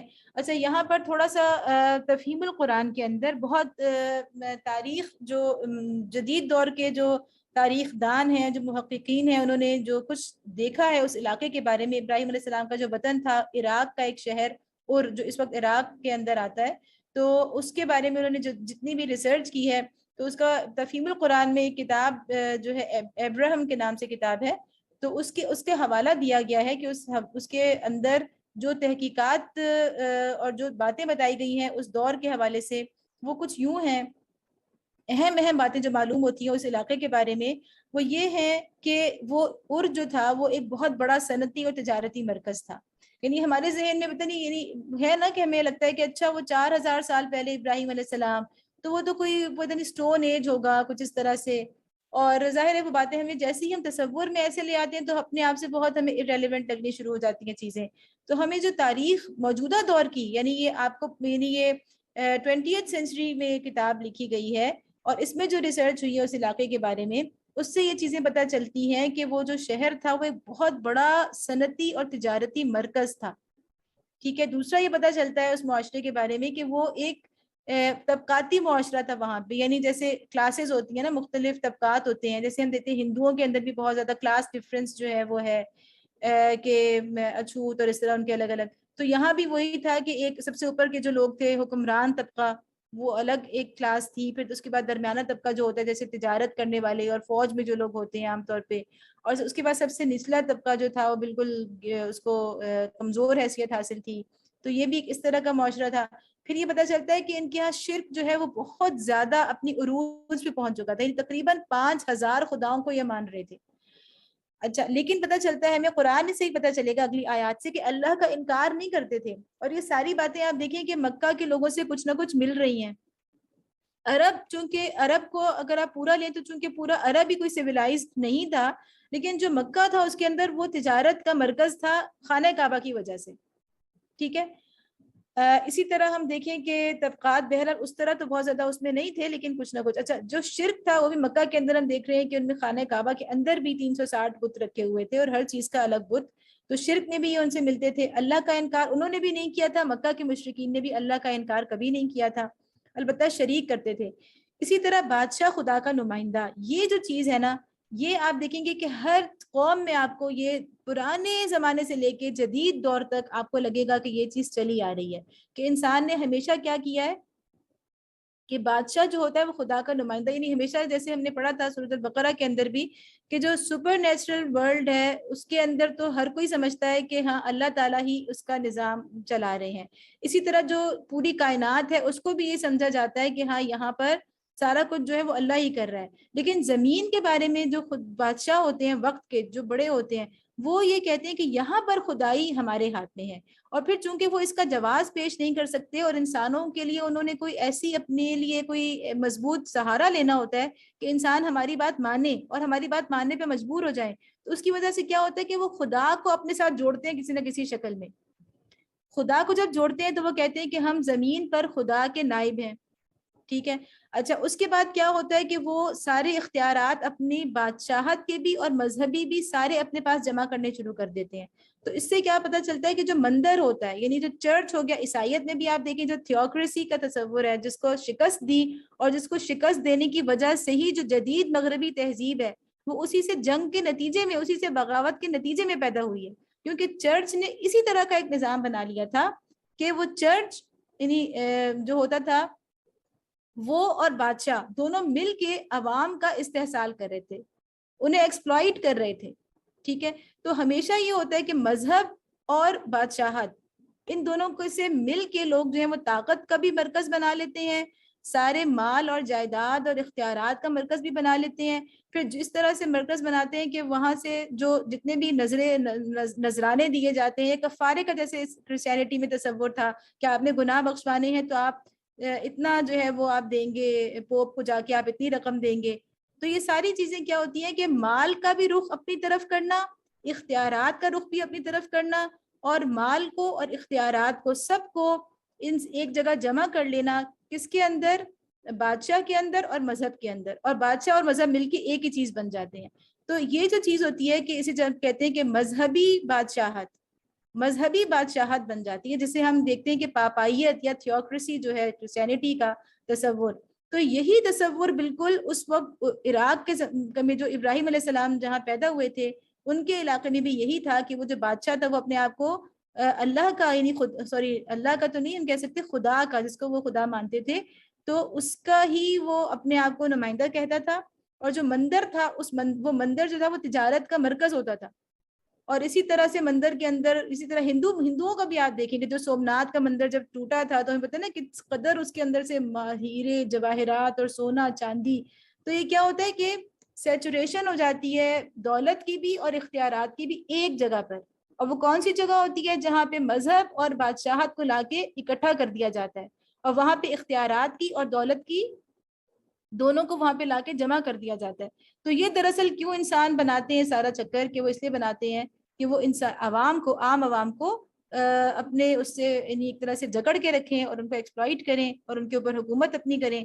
تو اب ہم یہاں پر دیکھیں گے کہ ساری باتیں اتنی ملتی جلتی ہیں، تو ہم کہیں گے کہ پھر تو اسلام کے اندر بھی جو مذہبی بادشاہت کا تصور ہے، اسلام میں بھی خلافت ہے. اور جو ہم پورا سورۃ المائدہ کے اندر پڑھ کر آئے ہیں اس میں ہم نے یہی دیکھا کہ اللہ تعالیٰ بار بار یعنی وہ پورا نظام کی بات کر رہے ہیں، یہ بات کر رہے ہیں کہ امانتیں اہل امانت کے سپرد کرو. پھر اللہ تعالیٰ پورے قوانین دے رہے ہیں عدالتی، سرقہ کی حد السرقہ دے رہے ہیں، حد الحرابہ دے رہے ہیں، یعنی کہ چوری کی حد بتا رہے ہیں، دہشت گردی کی حد بتا رہے ہیں.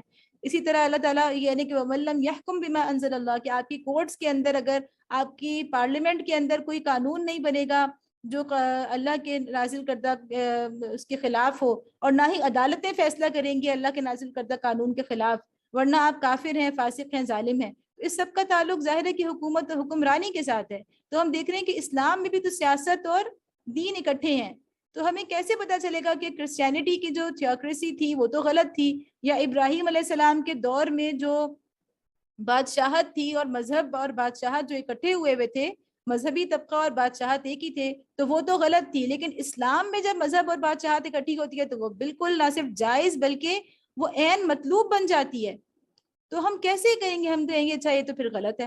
تو اس میں اصل میں ہمیں یہ دیکھنا ہے کہ اس کے بڑے واضح کچھ ایسی علامات ہوتی ہیں جس سے پتہ چلتا ہے کہ وہ جو بادشاہت ہے یا جو حکمرانی ہے وہ اس طبقے نے اپنے مفادات کے لیے وہ اس نے حکمرانی اپنے ہاتھ میں لی ہے اور مذہب کا کارڈ استعمال کیا ہے، یا اس نے واقعی اللہ کی حاکمیت اور عوام کی فلاح و بہبود کے لیے وہ اللہ کی حاکمیت قائم کی ہے اور مذہب کو بطور کارڈ استعمال نہیں کیا. تو ہمارے سامنے عملی مثالیں موجود ہیں جسے ہم کہتے ہیں خلافت راشدہ. وہ خلافت راشدہ کا دور اسی لیے ہے کہ وہ ایک پریکٹیکل ہمارے سامنے ایک ماڈل ہے، ایک ماڈل اسلامک اسٹیٹ ہے جہاں پہ اللہ کے نبی صلی اللہ علیہ وسلم کے بعد جو امت کا متقی ترین انسان تھا ابو بکر، وہ خلیفہ بنے، پھر ان کے بعد حضرت عمر خلیفہ بنے. تو وہاں بھی مذہبی بادشاہت، اگر آپ نہیں، وہ تو ویسے یہ نہیں ہے لیکن میں جیسے آپ کو سمجھانے کے لیے کہہ رہی ہوں کہ وہ مذہب ہی کی حکمرانی تھی، دین اور حکمرانی ایک ہی جگہ تھے. تو لیکن ہم کیسے اس میں غلط مذہبی بادشاہت اور صحیح اسلامی خلافت میں کیسے فرق کر سکتے ہیں کہ ہمیں ان لوگوں کی زندگیوں سے پتہ چل رہا ہے، ان کی پریکٹیکل لائف سے پتہ چل رہا ہے کہ انہوں نے اس اختیار کو اللہ کی حکومت، اللہ کے قوانین کے نفاذ کے لیے استعمال کیا، یا انہوں نے اس کو اپنے بینک بیلنس اور اپنی تجوریاں بھرنے اور اپنے مفادات کے لیے استعمال کیا. تو اس میں واضح فرق جو ہوتا ہے وہ انسانوں کو ان کی پریکٹس سے پتہ چل جاتا ہے کہ انہوں نے اس کو پریکٹس کیسے کیا ہے. تو تصور یہ ایسا فطری تصور ہے مذہب اور حکمرانی کا کی یکجائیت کا تصور، پتہ چل رہا ہے ہمیں کہ یہ قدیم دور سے ہے. اور جو تصور قدیم دور سے ہوتا ہے اس کا مطلب یہ ہوتا ہے کہ وہ انسان کی فطرت کے اندر رکھا ہوا ہے، کیونکہ انسان کی فطرت میں یہ ہے کہ وہ مذہب کو صرف ذاتی زندگی میں پرائیویٹ لائف تک محدود نہیں کرنا چاہتا، بلکہ اس کا مذہب کا تصور اسے مجبور کرتا ہے کہ وہ اپنی اجتماعی زندگی میں بھی مذہب کے تصور پر عمل کرے، اخلاق پر عمل کرے، عدل پر عمل کرے، اچھے قوانین بنائے. تو انسان کی فطرت کے اندر ہے کہ وہ مذہب کو اجتماعی دائرے میں لا کر رہے گا اور مذہب اور حکومت کو یکجا کر کے رہے گا. البتہ پھر وہ اس کو مس یوز کرے یا اس کا اچھا استعمال کرے، یہ اس کے اوپر ڈیپینڈ کرتا ہے. لیکن یہ چیز بہرحال ہمیں تاریخ سے معلوم ہوتی ہے کہ قدیم ترین دور میں بھی جو حضرت ابراہیم علیہ السلام کا زمانہ بھی ہمیں سامنے آ رہا ہے, اس کے بعد جتنے ادوار قرآن ہمارے سامنے فرعون کا آگے واقعہ آئے گا وہاں بھی یہی صورتحال تھی, اور اس کے بعد جدید دور میں ہم اگر دیکھیں جو کرسچینٹی کی تاریخ ہے وہ بھی یہی تھی. تو اس کا مطلب یہ ہے کہ فطرت میں ہے, لیکن اس کا صحیح استعمال انسانوں کی بہترین فلاح اور مکمل کامرانی جو ہے دنیا کی اس کا ضامن ہوتا ہے, اور اس کا غلط استعمال جو ہے وہ پھر ظاہر ہے کہ معاشرے کی تباہی کی طرف لے کر جاتا ہے. تو یہ ایک بہت ضروری تمہید تھی جو اگر ہم اس کو نہ سمجھیں, اس کے اوپر بات نہ کریں, تو یہ جو ابراہیم علیہ السلام کا قصہ ہم پڑھتے ہیں تو ہمیں لگتا ہے کہ اچھا بس یہ قصہ تھا, اور ایسا ایک تصور آتا ہے کہ غار اور پتھر اور کوئی اس طرح کی چیز, اور ہمیں لگتا ہے کہ یہ ہم سے بالکل ارریلیونٹ باتیں ہیں. تو اس کو سمجھنے کے لیے ہمیں اس ماحول کے اوپر بات کرنا, اس ماحول کو اپنے آج کے ماحول سے کمپیئر کرنا بہت ضروری ہوتا ہے, تاکہ ہم قرآن کو اس طرح دیکھیں کہ یہ آج کا قرآن ہے, یہ پرانا نہیں ہے, اور اپنی آج کی دنیا کے اندر ہمیں جو ہے وہ اس کی امپلیمنٹیشن کی سمجھ آ سکے. اب آگے پڑھتے ہیں. وَكَذَلِكَ نُرِي إِبْرَاهِيمَ مَلَكُوتَ السَّمَاوَاتِ وَالْأَرْضِ وَلِيَكُونَ مِنَ الْمُوقِنِينَ. ابراہیم علیہ السلام کو ہم اسی طرح زمین اور آسمانوں کا نظام سلطنت دکھاتے تھے, اور اس لیے دکھاتے تھے کہ وہ یقین کرنے والوں میں سے ہو جائے. فَلَمَّا جَنَّ عَلَيْهِ اللَّيْلُ رَأَىٰ كَوْكَبًا. چنانچہ جب رات اس پر تاری ہوئی تو اس نے ایک تارا دیکھا. قال هذا ربی فلما افل قال لا احب الآفلین. اس لیے کہ یہ لوگ بھی آپ نے دیکھا ہے کہ جیسے گریک تھیولوجی ہے, وہاں بھی ہم دیکھیں جو یونان کی جو ہے دینیات, اس میں بھی یہ کہ وہ خداؤں کو ہمیشہ ستاروں کے ساتھ, ان کے نام بھی وہی ہوتے ہیں سارے, مختلف اجرام فلکی کے نام ہوتے ہیں. تو ہمیشہ سے انسانوں نے جو اپنے اوپر ان کو بلند و بالا چیزیں نظر آتی ہیں ان کو خدا ماننے کا تصور انسانوں میں ہمیشہ رہا ہے. اس لیے ابراہیم علیہ السلام بھی چونکہ شرک سے تو بیزار تھے, بت تو ان کو اپیل نہیں کر رہے تھے, تو انہوں نے پھر سوچنا شروع کیا. ان کے غور و فکر کا یہ سفر ہے جو قرآن ہمارے سامنے رکھ رہا ہے کہ یہ وہ چیز ہے جہاں تک وہ بطور انسان پہنچے تھے. اس کا مطلب قرآن کا یہ واقعہ ہمارے سامنے رکھنے کا مقصد یہ ہے کہ ابھی انہیں نبوت اور رسالت نہیں ملی تھی. آپ یہ نہیں کہہ سکتے کہ وہ تو نبی تھے اس لیے انہیں ساری باتیں سمجھ میں آ گئی تھی اور ان کے اوپر ساری حقیقتیں کھل گئی تھی. یہ جو سفر قرآن ہمارے سامنے ان کا رکھ رہا ہے, تارے کو دیکھنا, چاند کو دیکھنا, سورج کو دیکھنا, یہ انہوں نے بطور انسان یہ سفر طے کیا تھا, اور اپنی عقل کے استعمال سے اور اپنی سلیم جو فطرت تھی, یعنی ان کی جو فطرت تھی جو بالکل سلیم تھی, یعنی اس کے اندر کوئی ٹیڑھ نہیں تھا, کوئی ضد نہیں تھی, کوئی تکبر نہیں تھا.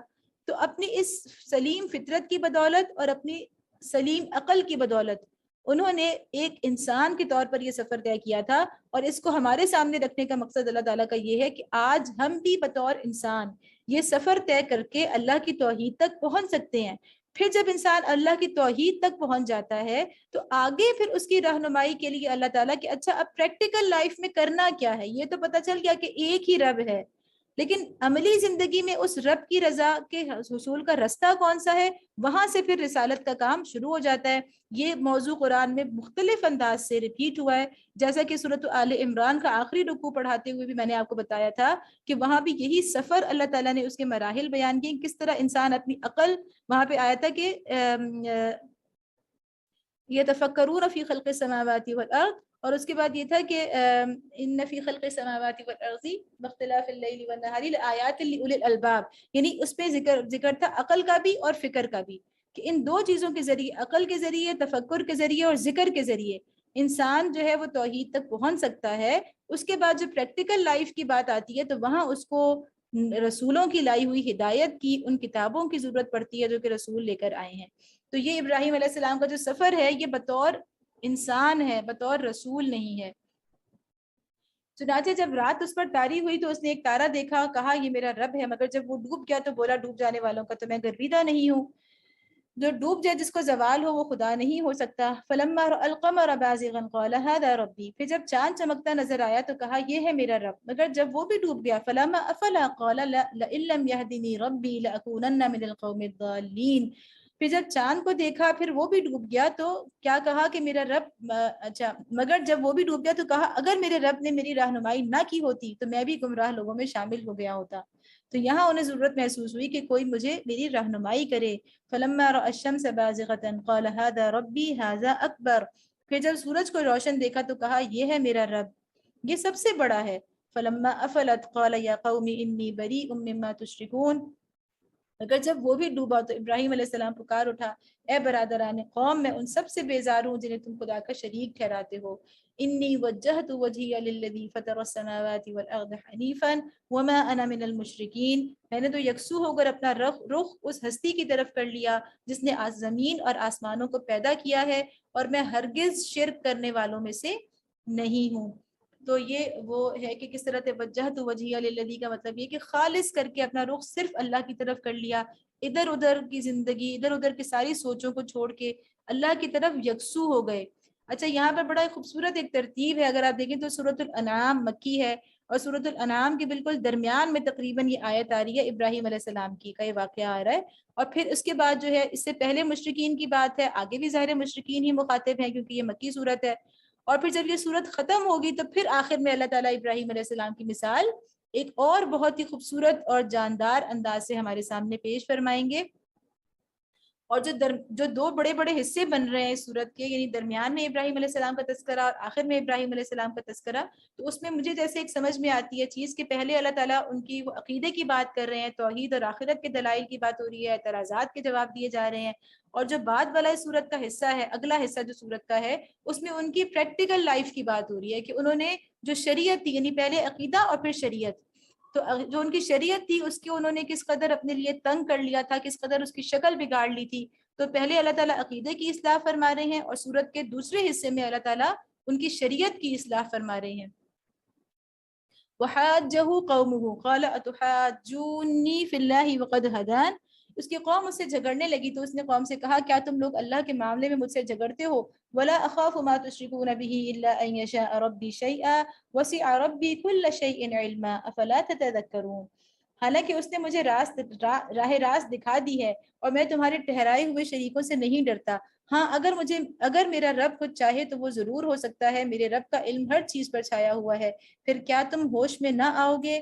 وَكَيْفَ أَخَافُ مَا أَشْرَكْتُمْ وَلَا تَخَافُونَ أَنَّكُمْ أَشْرَكْتُمْ بِاللَّهِ مَا لَمْ يُنَزِّلْ بِهِ عَلَيْكُمْ سُلْطَانًا، اور آخر میں تمہارے ٹھہرائے ہوئے شریکوں سے کیسے ڈروں جبکہ تم اللہ کے ساتھ ان چیزوں کو خدائی میں شریک بناتے ہوئے نہیں ڈرتے جن کے لیے اس نے تم پر کوئی سند نازل نہیں کی، نہیں بغیر کسی علم کے، بغیر کسی وحی کے، بغیر کسی کتاب اللہ کے تم ان شریکوں کو مانتے ہوئے نہیں ڈرتے، تو میں اللہ کی طرف سے وحی آنے کے بعد اور ہدایت ملنے کے بعد میں کیسے ان کا انکار کرتے ہوئے ڈر سکتا ہوں؟ فَأَيُّ الْفَرِيقَيْنِ أَحَقُّ بِالْأَمْنِ إِن كُنتُمْ تَعْلَمُونَ، ہم دونوں فریقوں میں سے کون زیادہ بے خوفی و اطمینان کا مستحق ہے، بتاؤ اگر تم کچھ علم رکھتے ہو۔ الَّذِينَ آمَنُوا وَلَمْ يَلْبِسُوا إِيمَانَهُمْ بِظُلْمٍ أُولَئِكَ لَهُمُ الْأَمْنُ وَهُمْ مُهْتَدُونَ، حقیقت میں تو امن انہی کے لیے ہے اور راہ راست پر وہی ہیں جو ایمان لائے اور جنہوں نے اپنے ایمان کو ظلم کے ساتھ آلودہ نہیں کیا۔ وَلَمْ يَلْبِسُوا إِيمَانَهُمْ بِظُلْمٍ، کہ ایمان لے آئے پھر اپنے ایمان کو ظلم کے ساتھ گندا نہیں کیا، یعنی آلودہ نہیں کیا۔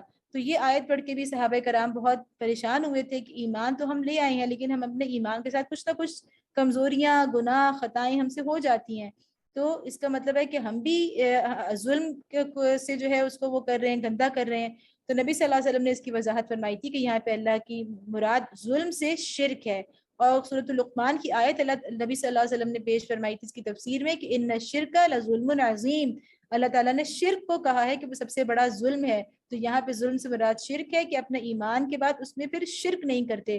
وَتِلْكَ حُجَّتُنَا آتَيْنَاهَا إِبْرَاهِيمَ عَلَىٰ قَوْمِهِ، یہ تھی ہماری وہ حجت جو ہم نے ابراہیم علیہ السلام کو اس کی قوم کے مقابلے میں عطا کی۔ نرفع درجات من نشاء ان ربک حکیم علیم، ہم جسے چاہتے ہیں بلند مرتبے عطا کرتے ہیں، حق یہ ہے کہ تمہارا رب نہایت دانا اور علیم ہے۔ وَوَهَبْنَا لَهُ إِسْحَاقَ وَيَعْقُوبَ كُلًّا هَدَيْنَا، پھر ہم نے ابراہیم علیہ السلام کو اسحاق اور یعقوب علیہ السلام جیسی اولاد دی اور ہر ایک کو راہ راست دکھائی، یعنی اس کا مطلب ہے کہ اسحاق اور یعقوب دونوں کو راہ راست دکھائی۔ وَنُوحًا هَدَيْنَا مِن قَبْلُ، اور اس سے قبل وہی راہ راست جو اس سے پہلے نوح علیہ السلام کو دکھائی تھی، یعنی دین ہمیشہ سے ایک ہی تھا، اللہ کی ہدایت ہمیشہ سے ایک ہی تھی۔ وَمِن ذُرِّيَّتِهِ دَاوُودَ وَسُلَيْمَانَ وَأَيُّوبَ وَيُوسُفَ وَمُوسَى وَهَارُونَ وَكَذَلِكَ نَجْزِي الْمُحْسِنِينَ، اور اس کی ذریت میں سے اور اسی کی نسل سے ہم نے داؤد، سلیمان، ایوب، یوسف، موسیٰ اور ہارون علیہ السلام کو ہدایت بخشی، اس طرح ہم نیکوکاروں کو ان کی نیکی کا بدلہ دیتے ہیں۔ وزکریا ویحییٰ وعیسیٰ والیاس کل من الصالحین، اسی کی اولاد سے زکریا، یحییٰ، عیسیٰ اور الیاس ہر ایک ان میں سے صالح تھا. واسماعیل والیسع ویونس ولوطا وکلا فضلنا علی العالمین، اسی کے خاندان سے اسماعیل، الیسع اور یونس اور لوط علیہ السلام کو راستہ دکھایا. ان میں سے ہر ایک کو ہم نے تمام دنیا والوں پر فضیلت عطا کی. ومن آبائہم وذریاتہم واخوانہم واجتبیناہم وہدیناہم الی صراط مستقیم. یہ سارے انبیاء کا ذکر کر کے اللہ تعالیٰ فرما رہے ہیں کہ نیز ان کے آباء و اجداد اور ان کی اولاد اور ان کے بھائی بندوں میں سے، یعنی ان کے آباء وذریاتہم ان کی اولادیں، و اخوانیم اور ان کے بھائی، ان میں سے ہی تھے یہ لوگ. وجتبیناہم وہدیناہم، لیکن ہم نے کیا کیا تھا، انہی میں سے انہیں اپنی خدمت کے لیے چن لیا تھا اور سیدھے رستے کی طرف ان کی رہنمائی کی تھی. اس کا مطلب یہ ہے کہ سارے لوگ جو تھے وہ کن رشتوں میں بندھے ہوئے تھے؟ باپ کے، بیٹے کے یا چچا زاد کے رشتے میں بندھے ہوئے تھے. جیسا کہ ہمیں پتا ہے کہ لوط علیہ السلام جو ہیں وہ ابراہیم علیہ السلام کے بھتیجے تھے. اسی طرح بنی اسماعیل جو مکہ کے مشرکین ہیں اور جو اہل کتاب ہیں وہ ایک طرح سے آپ کہہ لیں کہ وہ چچا زاد ہیں، کیونکہ اسماعیل علیہ السلام کی اولاد اور یعقوب علیہ السلام کی اولاد ہونے کے لحاظ سے. ذالک ھدی اللہ یہدی بہ من یشاء من عبادہ ولو اشرکوا لحبط عنہم ما کانوا یعملون. یہ اللہ کی ہدایت ہے جس کے ساتھ وہ اپنے بندوں میں سے جس کی چاہتا ہے رہنمائی کرتا ہے، لیکن اگر کہیں ان لوگوں نے شرک کیا ہوتا تو ان کا سب کیا کرایا غارت ہو جاتا. یعنی پیغمبروں کے بارے میں آ رہا ہے کہ یہ ہے وہ ہدایت جس پر ہر دور میں یہ انبیاء چلتے رہے ہیں، اور اگر ان انبیاء نے خود بھی شرک کیا ہوتا تو یہ بھی، ان کے بھی سارے اعمال ضائع ہو جاتے. یعنی اللہ کے نزدیک شرک کے ساتھ کوئی عمل مقبول نہیں ہے. اولئک الذین آتیناہم الکتاب والحکم والنبوۃ، وہ لوگ تھے جن کو ہم نے کتاب اور حکم اور نبوت دی تھی. تین چیزیں اللہ نے کہا، کتاب اور حکم، یعنی حکم جو ہے وہ اس پہ عمل کرنے کی جو صلاحیت ہے، یعنی اس کو عملی طور پر زندگی میں لانے کی جو سمجھ بوجھ ہے، اس کا نام ہے. جس طرح کہا جاتا ہے کہ حدیث بھی جو ہے وہ حکمت ہے، والنبوۃ، اور ان کو نبوت دی تھی. فَإِن يَكْفُرْ بِهَا هَؤُلَاءِ فَقَدْ وَكَّلْنَا بِهَا قَوْمًا لَيْسُوا بِهَا بِكَافِرِينَ. اب اگر یہ لوگ اس کو ماننے سے انکار کرتے ہیں تو پرواہ نہیں، ہم نے کچھ اور لوگوں کو یہ نعمت سونپ دی ہے جو اس سے منکر نہیں ہیں. اولئک الذین ھدی اللہ فبہداہ مقتدی قل لا اسألکم علیہ اجرا ان هو الا ذکری للعالمین. اے محمد صلی اللہ علیہ وسلم، وہی لوگ اللہ کی طرف سے ہدایت یافتہ تھے، انہی کے رستے پر تم چلو، اور کہہ دو کہ میں اس تبلیغ و ہدایت کے کام پر تم سے کسی اجر کا طالب نہیں ہوں. یہ تو ایک عام نصیحت ہے تمام دنیا والوں کے لیے. یعنی پیغمبروں کی سچائی کا ایک کی علامت یہ ہوتی ہے، دلیل یہ ہوتی ہے کہ وہ کسی اجر کے طالب نہیں ہوتے. وما قدر اللہ حق قدرہ، آیت 2 مرتبہ اس صورت میں آئی ہے کہ ان لوگوں نے اللہ کا بہت غلط اندازہ لگایا. وما قدر اللہ، انہوں نے اللہ کو پہچانا نہیں، اللہ کی قدر نہیں کی، حق قدرہ، جیسا کہ اس کی قدر کرنی چاہیے، جیسا کہ اس کو پہچاننا چاہیے. اس کا مطلب ہے کہ جب بھی کوئی شخص اللہ کی ہدایت سے انکار کرتا ہے تو وہ اس کی قدر نہیں کرتا. اس قالو، کیا کب اللہ کی قدر نہیں کی؟ اس قالو ما انزل اللہ علی بشر من شیء، انہوں نے اس وقت اللہ کی ناقدری کی جب انہوں نے کہا کہ اللہ نے کسی بشر پر کچھ نازل نہیں کیا ہے.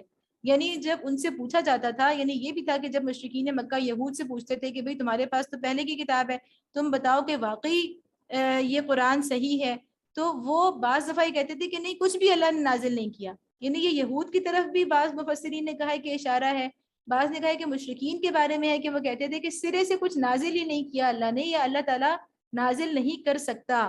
تو اس کا مطلب یہ ہے کہ وہ اللہ کی قدر نہیں پہچان رہے. قل من انزل الكتاب الذي جاء به موسى نورا وهدى للناس تجعلونه قراطيس تبدونها وتخفون كثيرا وعلمتم ما لم تعلموا انتم ولا آباؤكم قل الله ثم ذرهم في خوضهم يلعبون. ان سے پوچھو پھر وہ کتاب جسے موسیٰ علیہ السلام لایا تھا، جو تمام انسانوں کے لیے روشنی اور ہدایت تھی، جسے تم پارا پارا کر کے رکھتے ہو، کچھ دکھاتے ہو اور بہت کچھ چھپا جاتے ہو. پارا پارا یہاں پہ لکھا ہے نہیں، اس کو تم ٹکڑے ٹکڑے یعنی اجزاء میں رکھتے ہو اپنے پاس، اور کیا کرتے ہو کہ کچھ حصہ دکھاتے ہو جو فائدے کا ہوتا ہے، جو تمہیں سوٹ کرتا ہے، اور بعض حصہ اس کا چھپا جاتے ہو، اور جس کے ذریعے سے تم کو وہ علم دیا گیا جو نہ تمہیں حاصل کیا تھا اور نہ تمہارے باپ دادا کو. آخر اس کا نازل کرنے والا کون تھا؟ بس اتنا کہہ دو کہ اللہ، پھر انہیں اپنی دلیل بازیوں سے کھیلنے کے لیے چھوڑ دو. وَهَذَا كِتَابٌ أَنزَلْنَاهُ، تو اللہ تعالیٰ فرما رہے ہیں کہ اب یہ کتاب اللہ نے نازل کی ہے. کس لیے نازل کی ہے؟ مبارکون، ایک تو یہ کتاب بڑی خیر و برکت والی ہے، مصدق الذی بین یدیہ، اور یہ تصدیق کرتی ہے اس کی جو اس سے پہلے آئی تھی، یعنی تورات اور انجیل کی. وَلِتُنذِرَ أُمَّ الْقُرَىٰ وَمَنْ حَوْلَهَا، اور کیوں نازل کی ہے؟ دیکھیں تیسری مرتبہ اس قرآن کے لیے اس سورت کے اندر انذار کا لفظ آیا ہے. قرآن کیوں آیا ہے؟ خبردار کرنے کے لیے آیا ہے.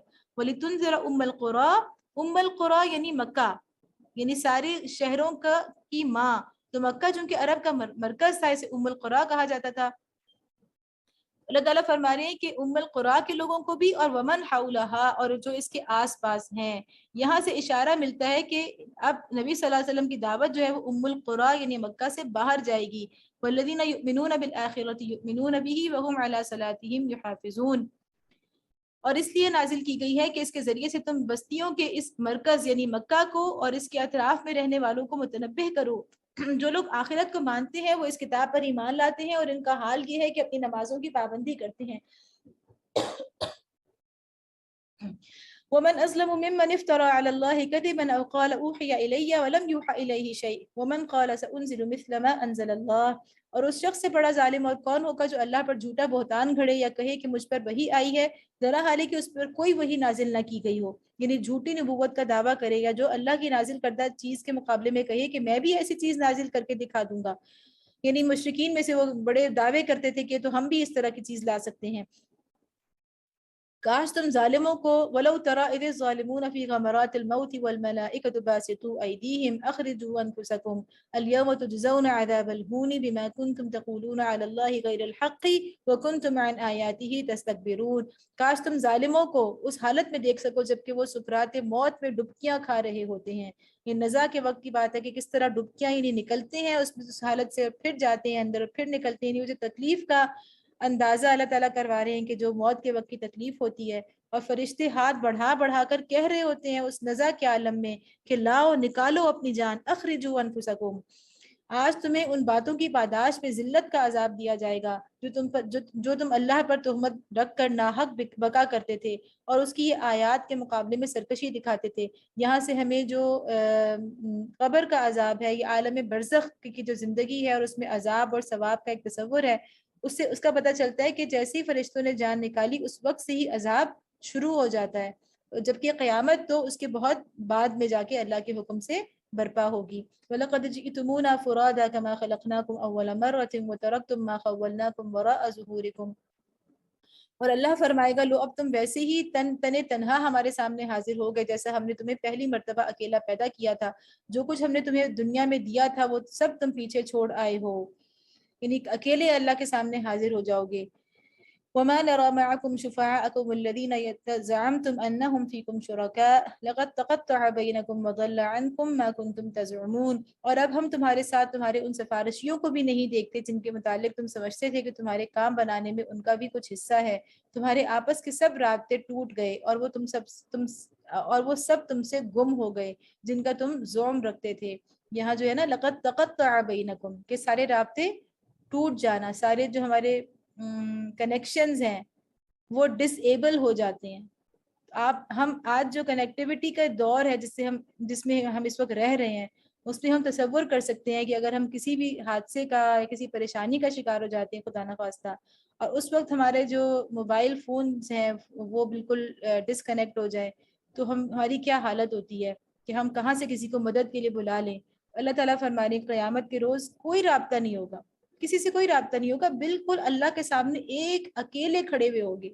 ان اللہ فالق الحب والنوا. اب اللہ تعالیٰ اپنی توحید کے اوپر ابھی آیات جو ہیں وہ توحید کی بھی دلائل دے رہی ہیں اس میں، اور اس میں آخرت کے دلائل بھی ہیں. ان اللہ فالق الحب والنوا، دانے اور گٹھلی کو پھاڑنے والا اللہ ہے.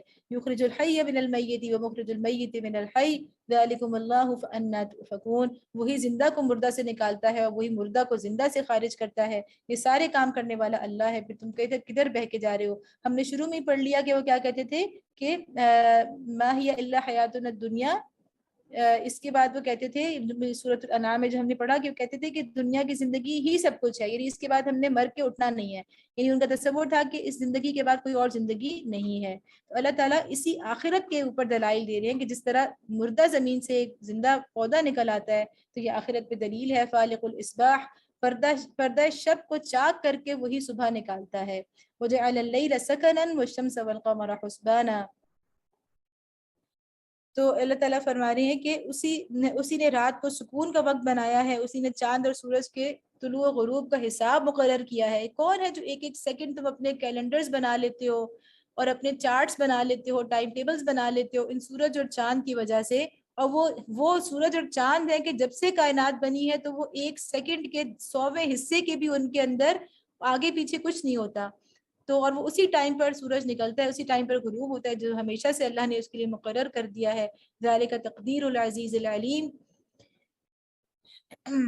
یہ سب اسی زبردست قدرت اور علم رکھنے والے کے ٹھہرائے ہوئے اندازے ہیں۔ وَهُوَ الَّذِي جَعَلَ لَكُمُ النُّجُومَ لِتَهْتَدُوا بِهَا فِي ظُلُمَاتِ الْبَرِّ وَالْبَحْرِ، اور وہی ہے جس نے تمہارے لیے تاروں کو صحرا اور سمندر کی تاریکیوں میں راستہ معلوم کرنے کا ذریعہ بنایا ہے۔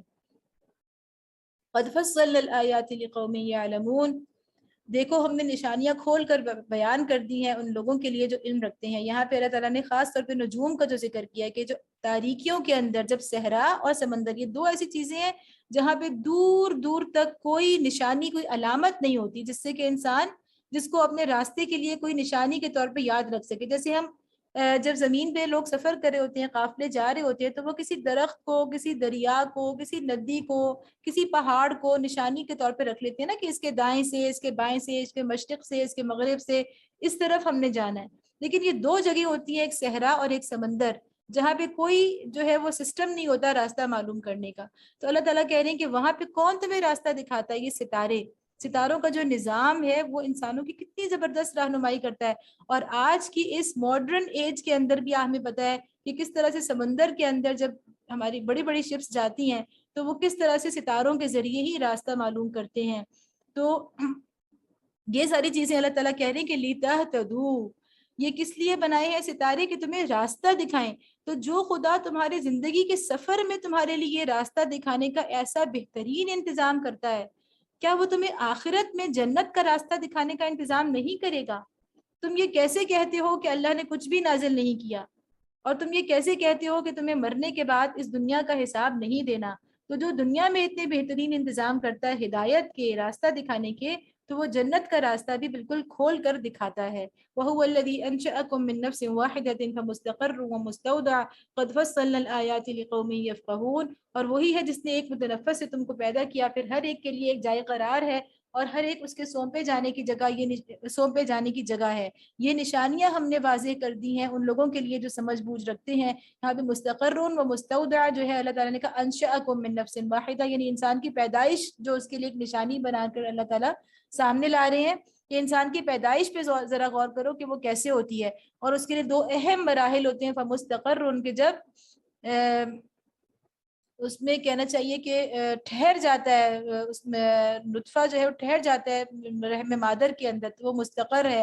اور مستودع اس کے پلٹنے کی جگہ اس کے ہمیشہ سے یعنی اس کی جائے قرار ہے مستقر، اور مستودع جو ہے جہاں پہ وہ سونپا جائے گا۔ تو سونپا کہاں جاتا ہے؟ جب وہ اپنی زندگی پوری کر لیتا ہے تو قبر میں اس کو سونپ دیا جاتا ہے۔ تو اللہ تعالیٰ انسان کی نسل، افزائش نسل ہے اور جو اس کی زندگی کے مراحل ہیں اس کو ایک نشانی کے طور پر سامنے لا رہے ہیں۔ وَهُوَ الَّذِي أَنزَلَ مِنَ السَّمَاءِ مَاءً فَأَخْرَجْنَا بِهِ نَبَاتَ كُلِّ شَيْءٍ فَأَخْرَجْنَا مِنْهُ خَضِرًا نُخْرِجُ مِنْهُ حَبًّا مُتَرَاكِبًا، اور وہی ہے جس نے آسمان سے پانی برسایا، پھر اس کے ذریعے سے ہر قسم کی نباتات اگائی، پھر اس سے ہرے ہرے کھیت اور درخت پیدا کیے، پھر ان سے تہ بتہ چڑھے ہوئے دانے نکالے کھجور کے شگوفوں سے۔ وَمِنَ النَّخْلِ مِنْ طَلْعِهَا قِنْوَانٌ دَانِيَةٌ وَجَنَّاتٍ مِنْ أَعْنَابٍ وَالزَّيْتُونَ وَالرُّمَّانَ مُشْتَبِهًا وَغَيْرَ مُتَشَابِهٍ، اور کھجور کے شگوفوں سے پھلوں کے گچھے پیدا کیے جو بوجھ کے مارے جھکے پڑتے ہیں۔ کتنا خوبصورت منظر ہے یہ تمہارے لیے، جو تمہیں دیکھنے میں ہی اتنے اچھے لگتے ہیں، اور کھانا تو اس کے بعد ہوتا ہے، اس کی لذت تو تم بعد میں چکھتی ہو، لیکن ان کو دیکھ کے ہی تمہارا دل کتنا خوش ہوتا ہے۔ تو یہ سب کچھ تمہارے لیے کون پیدا کرتا ہے؟ اور انگور اور زیتون اور انار کے باغ لگائے جن کے پھل ایک دوسرے سے ملتے جلتے بھی ہیں، اور پھر ان کے پکنے کی کیفیت ذرا غور کی نظر سے دیکھو، انظروا الى ثمره اذا اثمر وينعي ان في ذلكم لآیات لقوم یؤمنون، ان چیزوں میں نشانیاں ہیں ان لوگوں کے لیے جو ایمان لاتے ہیں۔ وجعلوا لله شركاء الجن وخلقهم وخرقوا له بنين وبنات بغیر علم، اس پر بھی لوگوں نے جنوں کو اللہ کا شریک ٹھہرا دیا، حالانکہ وہ ان کا خالق ہے، یعنی جنوں کو تو خود اللہ نے پیدا کیا لیکن انہوں نے جنوں کو بھی اللہ کا شریک ٹھہرا دیا اور بے جانے بوجھے اس کے لیے بیٹے اور بیٹیاں تصنیف کر دی۔ سبحانہ و تعالی عما یصفون، جیسا کہ مشرکین مکہ کا حال تھا کہ وہ اللہ کی بیٹیاں یعنی فرشتوں کو وہ اللہ کی بیٹیاں مانتے تھے، حالانکہ وہ پاک اور بالا تر ہے ان باتوں سے جو یہ لوگ کہتے ہیں۔ بدیع السماوات والارض، بدیع کہتے ہیں اس کو یعنی جو بالکل عدم سے وجود میں لائے، جو پہلی مرتبہ پیدا کرے، تو آسمانوں اور زمین کا موجد ہے۔ انا یکون لہ ولد، اس کا کوئی بیٹا کیسے ہو سکتا ہے، ولم تکن لہ صاحبہ، جبکہ اس کی کوئی شریک زندگی ہی نہیں ہے، وخلق کل شیء، اس نے ہر چیز کو پیدا کیا ہے، وہو بکل شیء علیم، اور وہ ہر چیز کا علم رکھتا ہے۔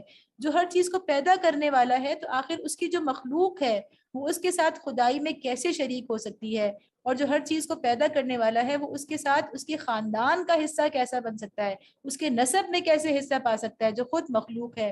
ذالکم اللہ ربکم لا الہ الا ہو خالق کل شیء فاعبدوہ وہو علی کل شیء وکیل، یہ ہے اللہ تمہارا رب، کوئی خدا اس کے سوا نہیں ہے، ہر چیز کا خالق، لہٰذا تم اسی کی بندگی کرو، اور وہ ہر چیز کا کفیل ہے۔ یہاں پہ توحید کا بڑا زبردست اور جامع بیان ہے۔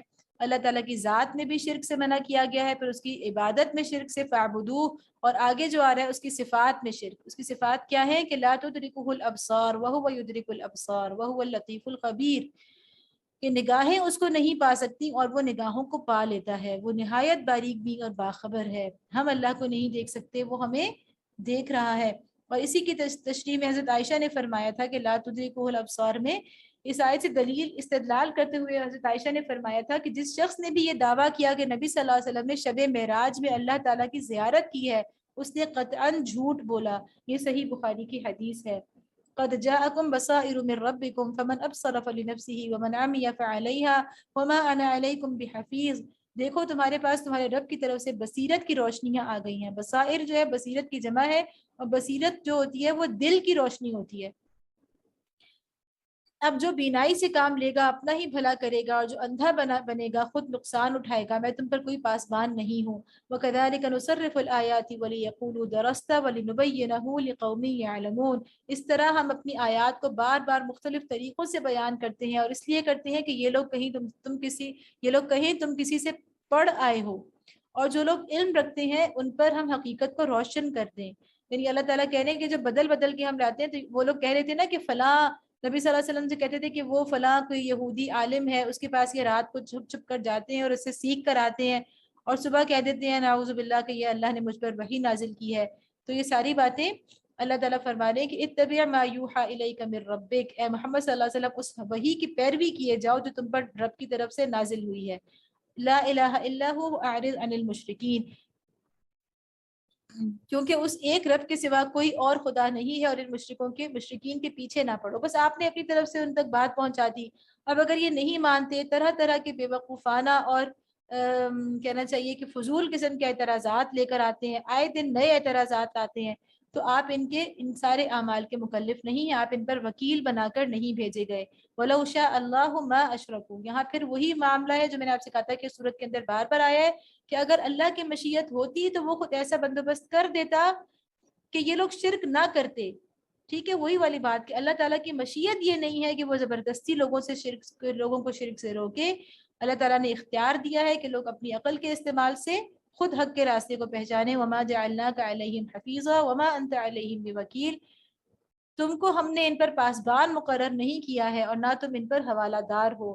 ولا تسبوا الذين يدعون من دون الله فيسبوا الله عدوا بغير علم كذلك زينا لكل أمة عملهم ثم إلى ربهم مرجعهم فينبئهم بما كانوا يعملون، اور اے ایمان لانے والو، یہ لوگ اللہ کے سوا جن کو پکارتے ہیں انہیں گالیاں نہ دو، کہیں ایسا نہ ہو کہ یہ شرک سے آگے بڑھ کر جہالت کی بنا پر اللہ کو گالیاں دینے لگ جائیں۔ کذالک زینا، یعنی یہاں اللہ تعالیٰ فرما رہے ہیں کہ ہم نے اسی طرح ہر گروہ کے لیے اس کے عمل کو خوشنما بنا دیا ہے، پھر انہیں اپنے رب ہی کی طرف پلٹ کر آنا ہے، اس وقت وہ انہیں بتا دے گا کہ وہ کیا کرتے رہے ہیں۔ یعنی مشرکین کے خداؤں کو، ان کے عقائد کو آپ ان پہ رد تو ضرور کریں، ان کو دلیل کے ساتھ ان پر بات ضرور کریں، لیکن ان کو گالیاں نہ دیں۔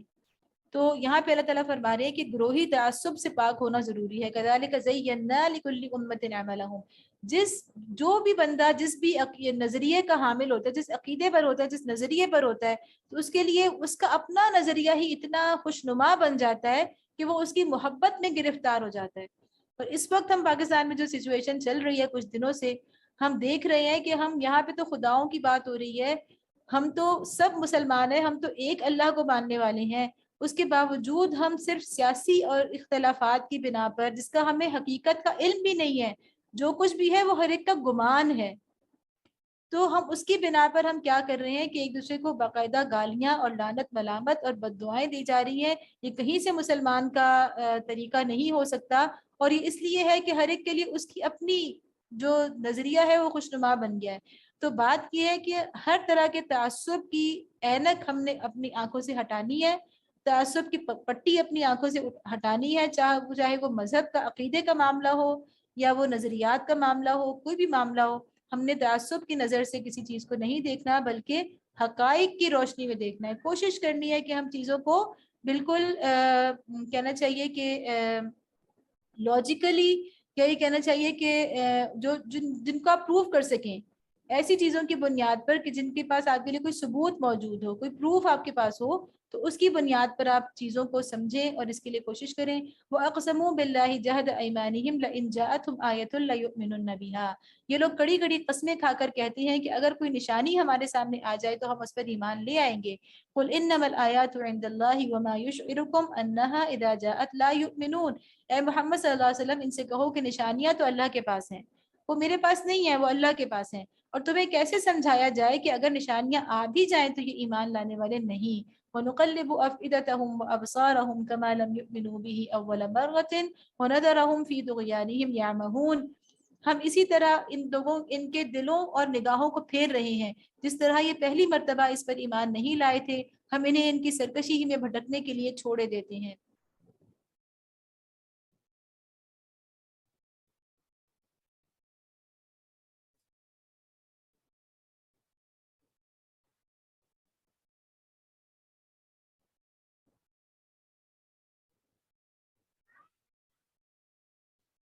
جی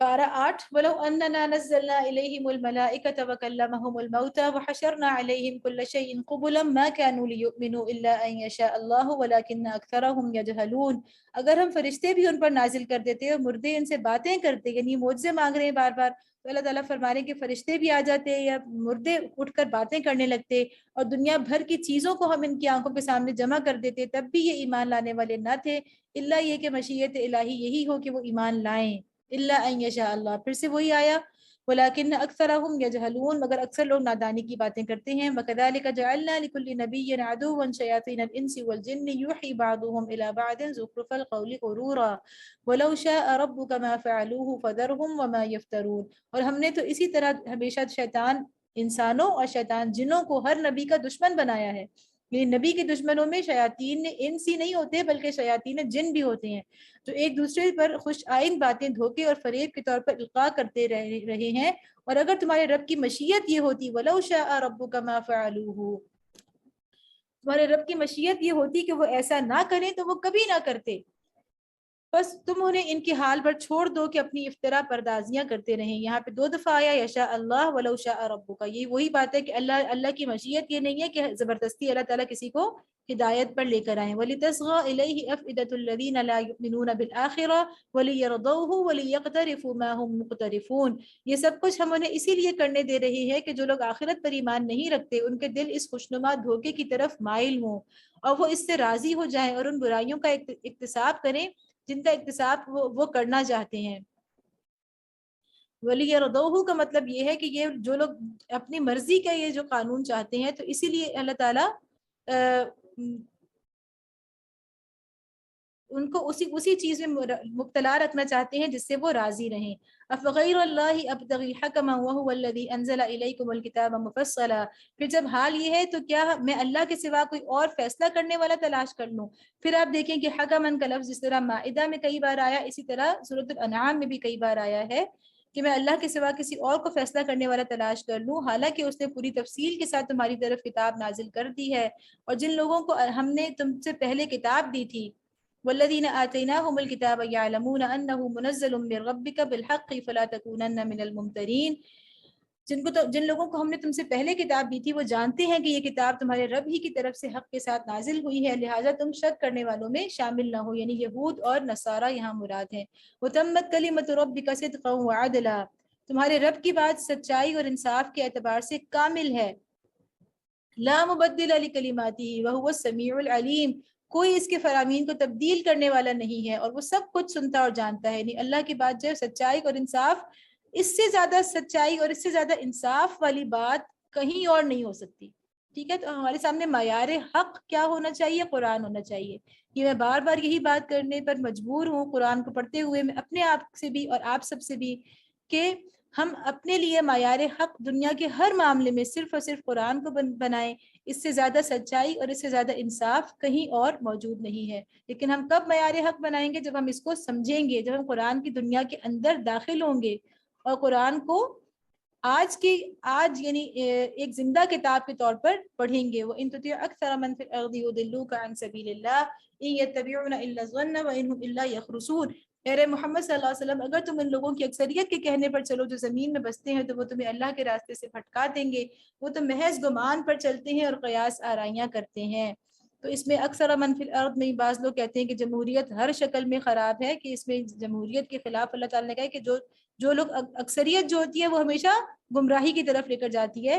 لیکن اگر ہم دیکھیں تو اسلام کا جو طریقہ ہے اس کے اندر بھی اگرچہ ڈیموکریسی وہ والی ڈیموکریسی نہیں ہے جو ویسٹ کے اندر ہے، لیکن اسلام میں اپنا ایک ڈیموکریسی کا تصور ہے جو اللہ یعنی قرآن و سنت کی حدود کے اندر رہ کر جو ڈیموکریسی ہے.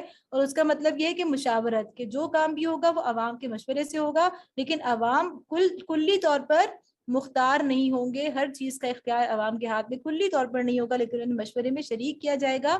تو اس لیے ہم کہہ سکتے ہیں کہ موجودہ دور میں جو اگر ہم اس کو لیں، اس کو اپنے قرآن و سنت کے دائرے کے اندر رہ کر اگر ہم جمہوریت کو لیں تو اسے ہم کہہ سکتے ہیں کہ وہ اسلام سے خارج ایک چیز نہیں ہے. ان ربک هو اعلم من يضل عن سبیلہ وهو اعلم بالمهتدین. در حقیقت تمہارا رب سب زیادہ بہتر جانتا ہے کہ کون اس کے راستے سے ہٹا ہوا ہے اور کون سیدھی راہ پر ہے.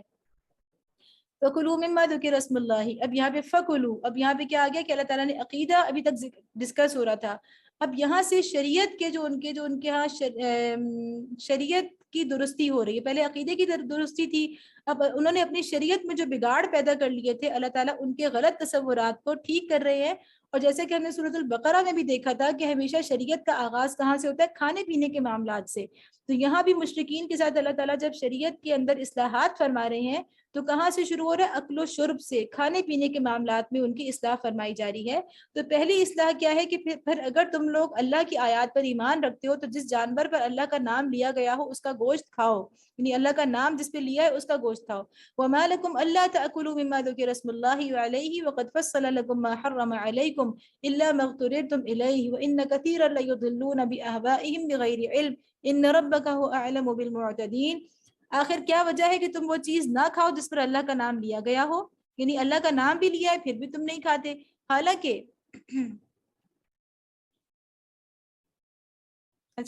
جن چیزوں کا استعمال حالت اضطرار کے سوا دوسری تمام حالتوں میں اللہ نے حرام کر دیا ہے ان کی تفصیل وہ تمہیں بتا چکا ہے. بکثرت لوگوں کا حال یہ ہے کہ علم کے بغیر محض اپنی خواہشات کے بنا پر گمراہ کن باتیں کرتے ہیں. ان حد سے گزرنے والوں کو تمہارا رب خوب جانتا ہے. یعنی جس پر اللہ کا نام لے لیا گیا ہے تو بلا وجہ پھر شک مت کرو.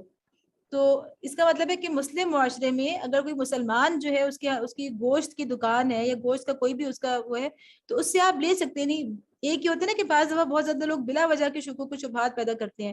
تو مسلم سوسائٹی میں جہاں پہ حلال فوڈ اتھارٹی بھی کام کر رہی ہو وہاں پر ہمیں بہت زیادہ شکوک و شبہات کا شکار نہیں ہونا چاہیے، اللہ یہ کہ ہمارے سامنے کوئی بالکل کھل کے کوئی چیز ثبوت کے طور پر پیش کر دے. وَذَرُوا ظَاهِرَ الْإِثْمِ وَبَاطِنَهُ. ان الذین یکسبون الاثم سیجزون بما كانوا یقترفون، تم کھلے گناہوں سے بھی بچو اور چھپے گناہوں سے بھی، جو لوگ گناہ کا اکتساب کرتے ہیں وہ اپنی اس کمائی کا بدلہ پا کر رہیں گے۔ یہاں پتہ چل رہا ہے کہ اللہ تعالیٰ نے اب تک ہم نے جو تصورات پڑھے ہیں شریعت کے معاملے میں، شریعت کے احکام آگے آ رہے ہیں، تو اللہ تعالیٰ بتا رہے ہیں کہ شریعت کے معاملات میں ظاہر الاثم و باطنا، گناہ کے ظاہر سے بھی بچو اور چھپے ہوئے گناہ سے بھی بچو۔ اس کا مطلب ہے کہ اللہ تعالیٰ ہمارا کانسیپٹ ٹھیک کر رہے ہیں، اور اس سے پہلے ہم جو باتیں پڑھ چکے ہیں نیکی کی اصل روح کے بارے میں، ہم نے کیا پڑھا کہ فاستبقوا الخیرات کا اصول ہے کہ نیکی یہ ہے کہ بس نیکیوں میں آگے بڑھو، یہ ہے کہ لا تحرموا طیبات ما احل اللہ لکم، بلا وجہ اپنے اوپر پابندیاں نہ لگاؤ۔ اور یہاں پہ کیا بات آ رہی ہے کہ کھلے گناہ سے ہی نہیں بلکہ جو چیز بظاہر ہمیں صاف لگ رہی ہے لیکن اس کا باطن خراب ہے اس سے بھی بچو۔ وَلَا تَأْكُلُوا مِمَّا لَمْ يُذْكَرِ اسْمُ اللَّهِ عَلَيْهِ وَإِنَّهُ لَفِسْقٌ وَإِنَّ الشَّيَاطِينَ لَيُوحُونَ إِلَىٰ أَوْلِيَائِهِمْ لِيُجَادِلُوكُمْ وَإِنْ أَطَعْتُمُوهُمْ إِنَّكُمْ لَمُشْرِكُونَ۔ اور جس جانور کو اللہ کا نام لے کر ذبح نہ کیا گیا ہو اس کا گوشت نہ کھاؤ، ایسا کرنا فسق ہے۔ شیاطین اپنے ساتھیوں کے دلوں میں شکوک اور اعتراضات القاء کرتے ہیں تاکہ وہ تم سے جھگڑا کریں، لیکن اگر تم نے ان کی اطاعت قبول کر لی تو یقیناً تم مشرک ہو۔ تو یہاں پر ہم اپنے سبق کا اختتام کرتے ہیں۔ اس آیت میں اللہ تعالیٰ نے کیا فرمایا ہے؟ وَإِنَّكُمْ لَمُشْرِكُونَ، کہ اگر تم نے کھانے پینے میں اور شریعت کے جو پریکٹیکل ہمارے سامنے جو احکام ہیں ان کے اندر بھی ہم نے جو مطلب شیاطین کی لائی ہوئی باتوں کی پیروی کی اور خود سے حرام و حلال بنائے، مطلب یہ کہ خود سے حرام و حلال بنائے، تو یہ بھی اصل میں مشرکون یعنی کہ عملی شرک ہے۔ ایک شرک عقیدے کا شرک ہوتا ہے اور ایک شرک یہ ہوتا ہے کہ آپ قانون اپنے آپ سے بنائیں یا اپنے انسانوں میں سے ہی کسی کو قانون بنانے کا اختیار دے دیں، تو یہ کیا ہے؟ یہ عملی شرک ہے۔ اللہ تعالیٰ ہمیں توحید خالص کو اختیار کرنے کی توفیق دے، اس کی روح کو سمجھنے کی، اور قرآن کے ذریعے سے ہمیں اللہ تعالیٰ توحید کے تصور کا جامع تصور لینے کی توفیق عطا فرمائے اور ہر قسم کے اعتقادی اور عملی شرک سے بچنے کی توفیق دے۔ وما علینا الا البلاغ المبین۔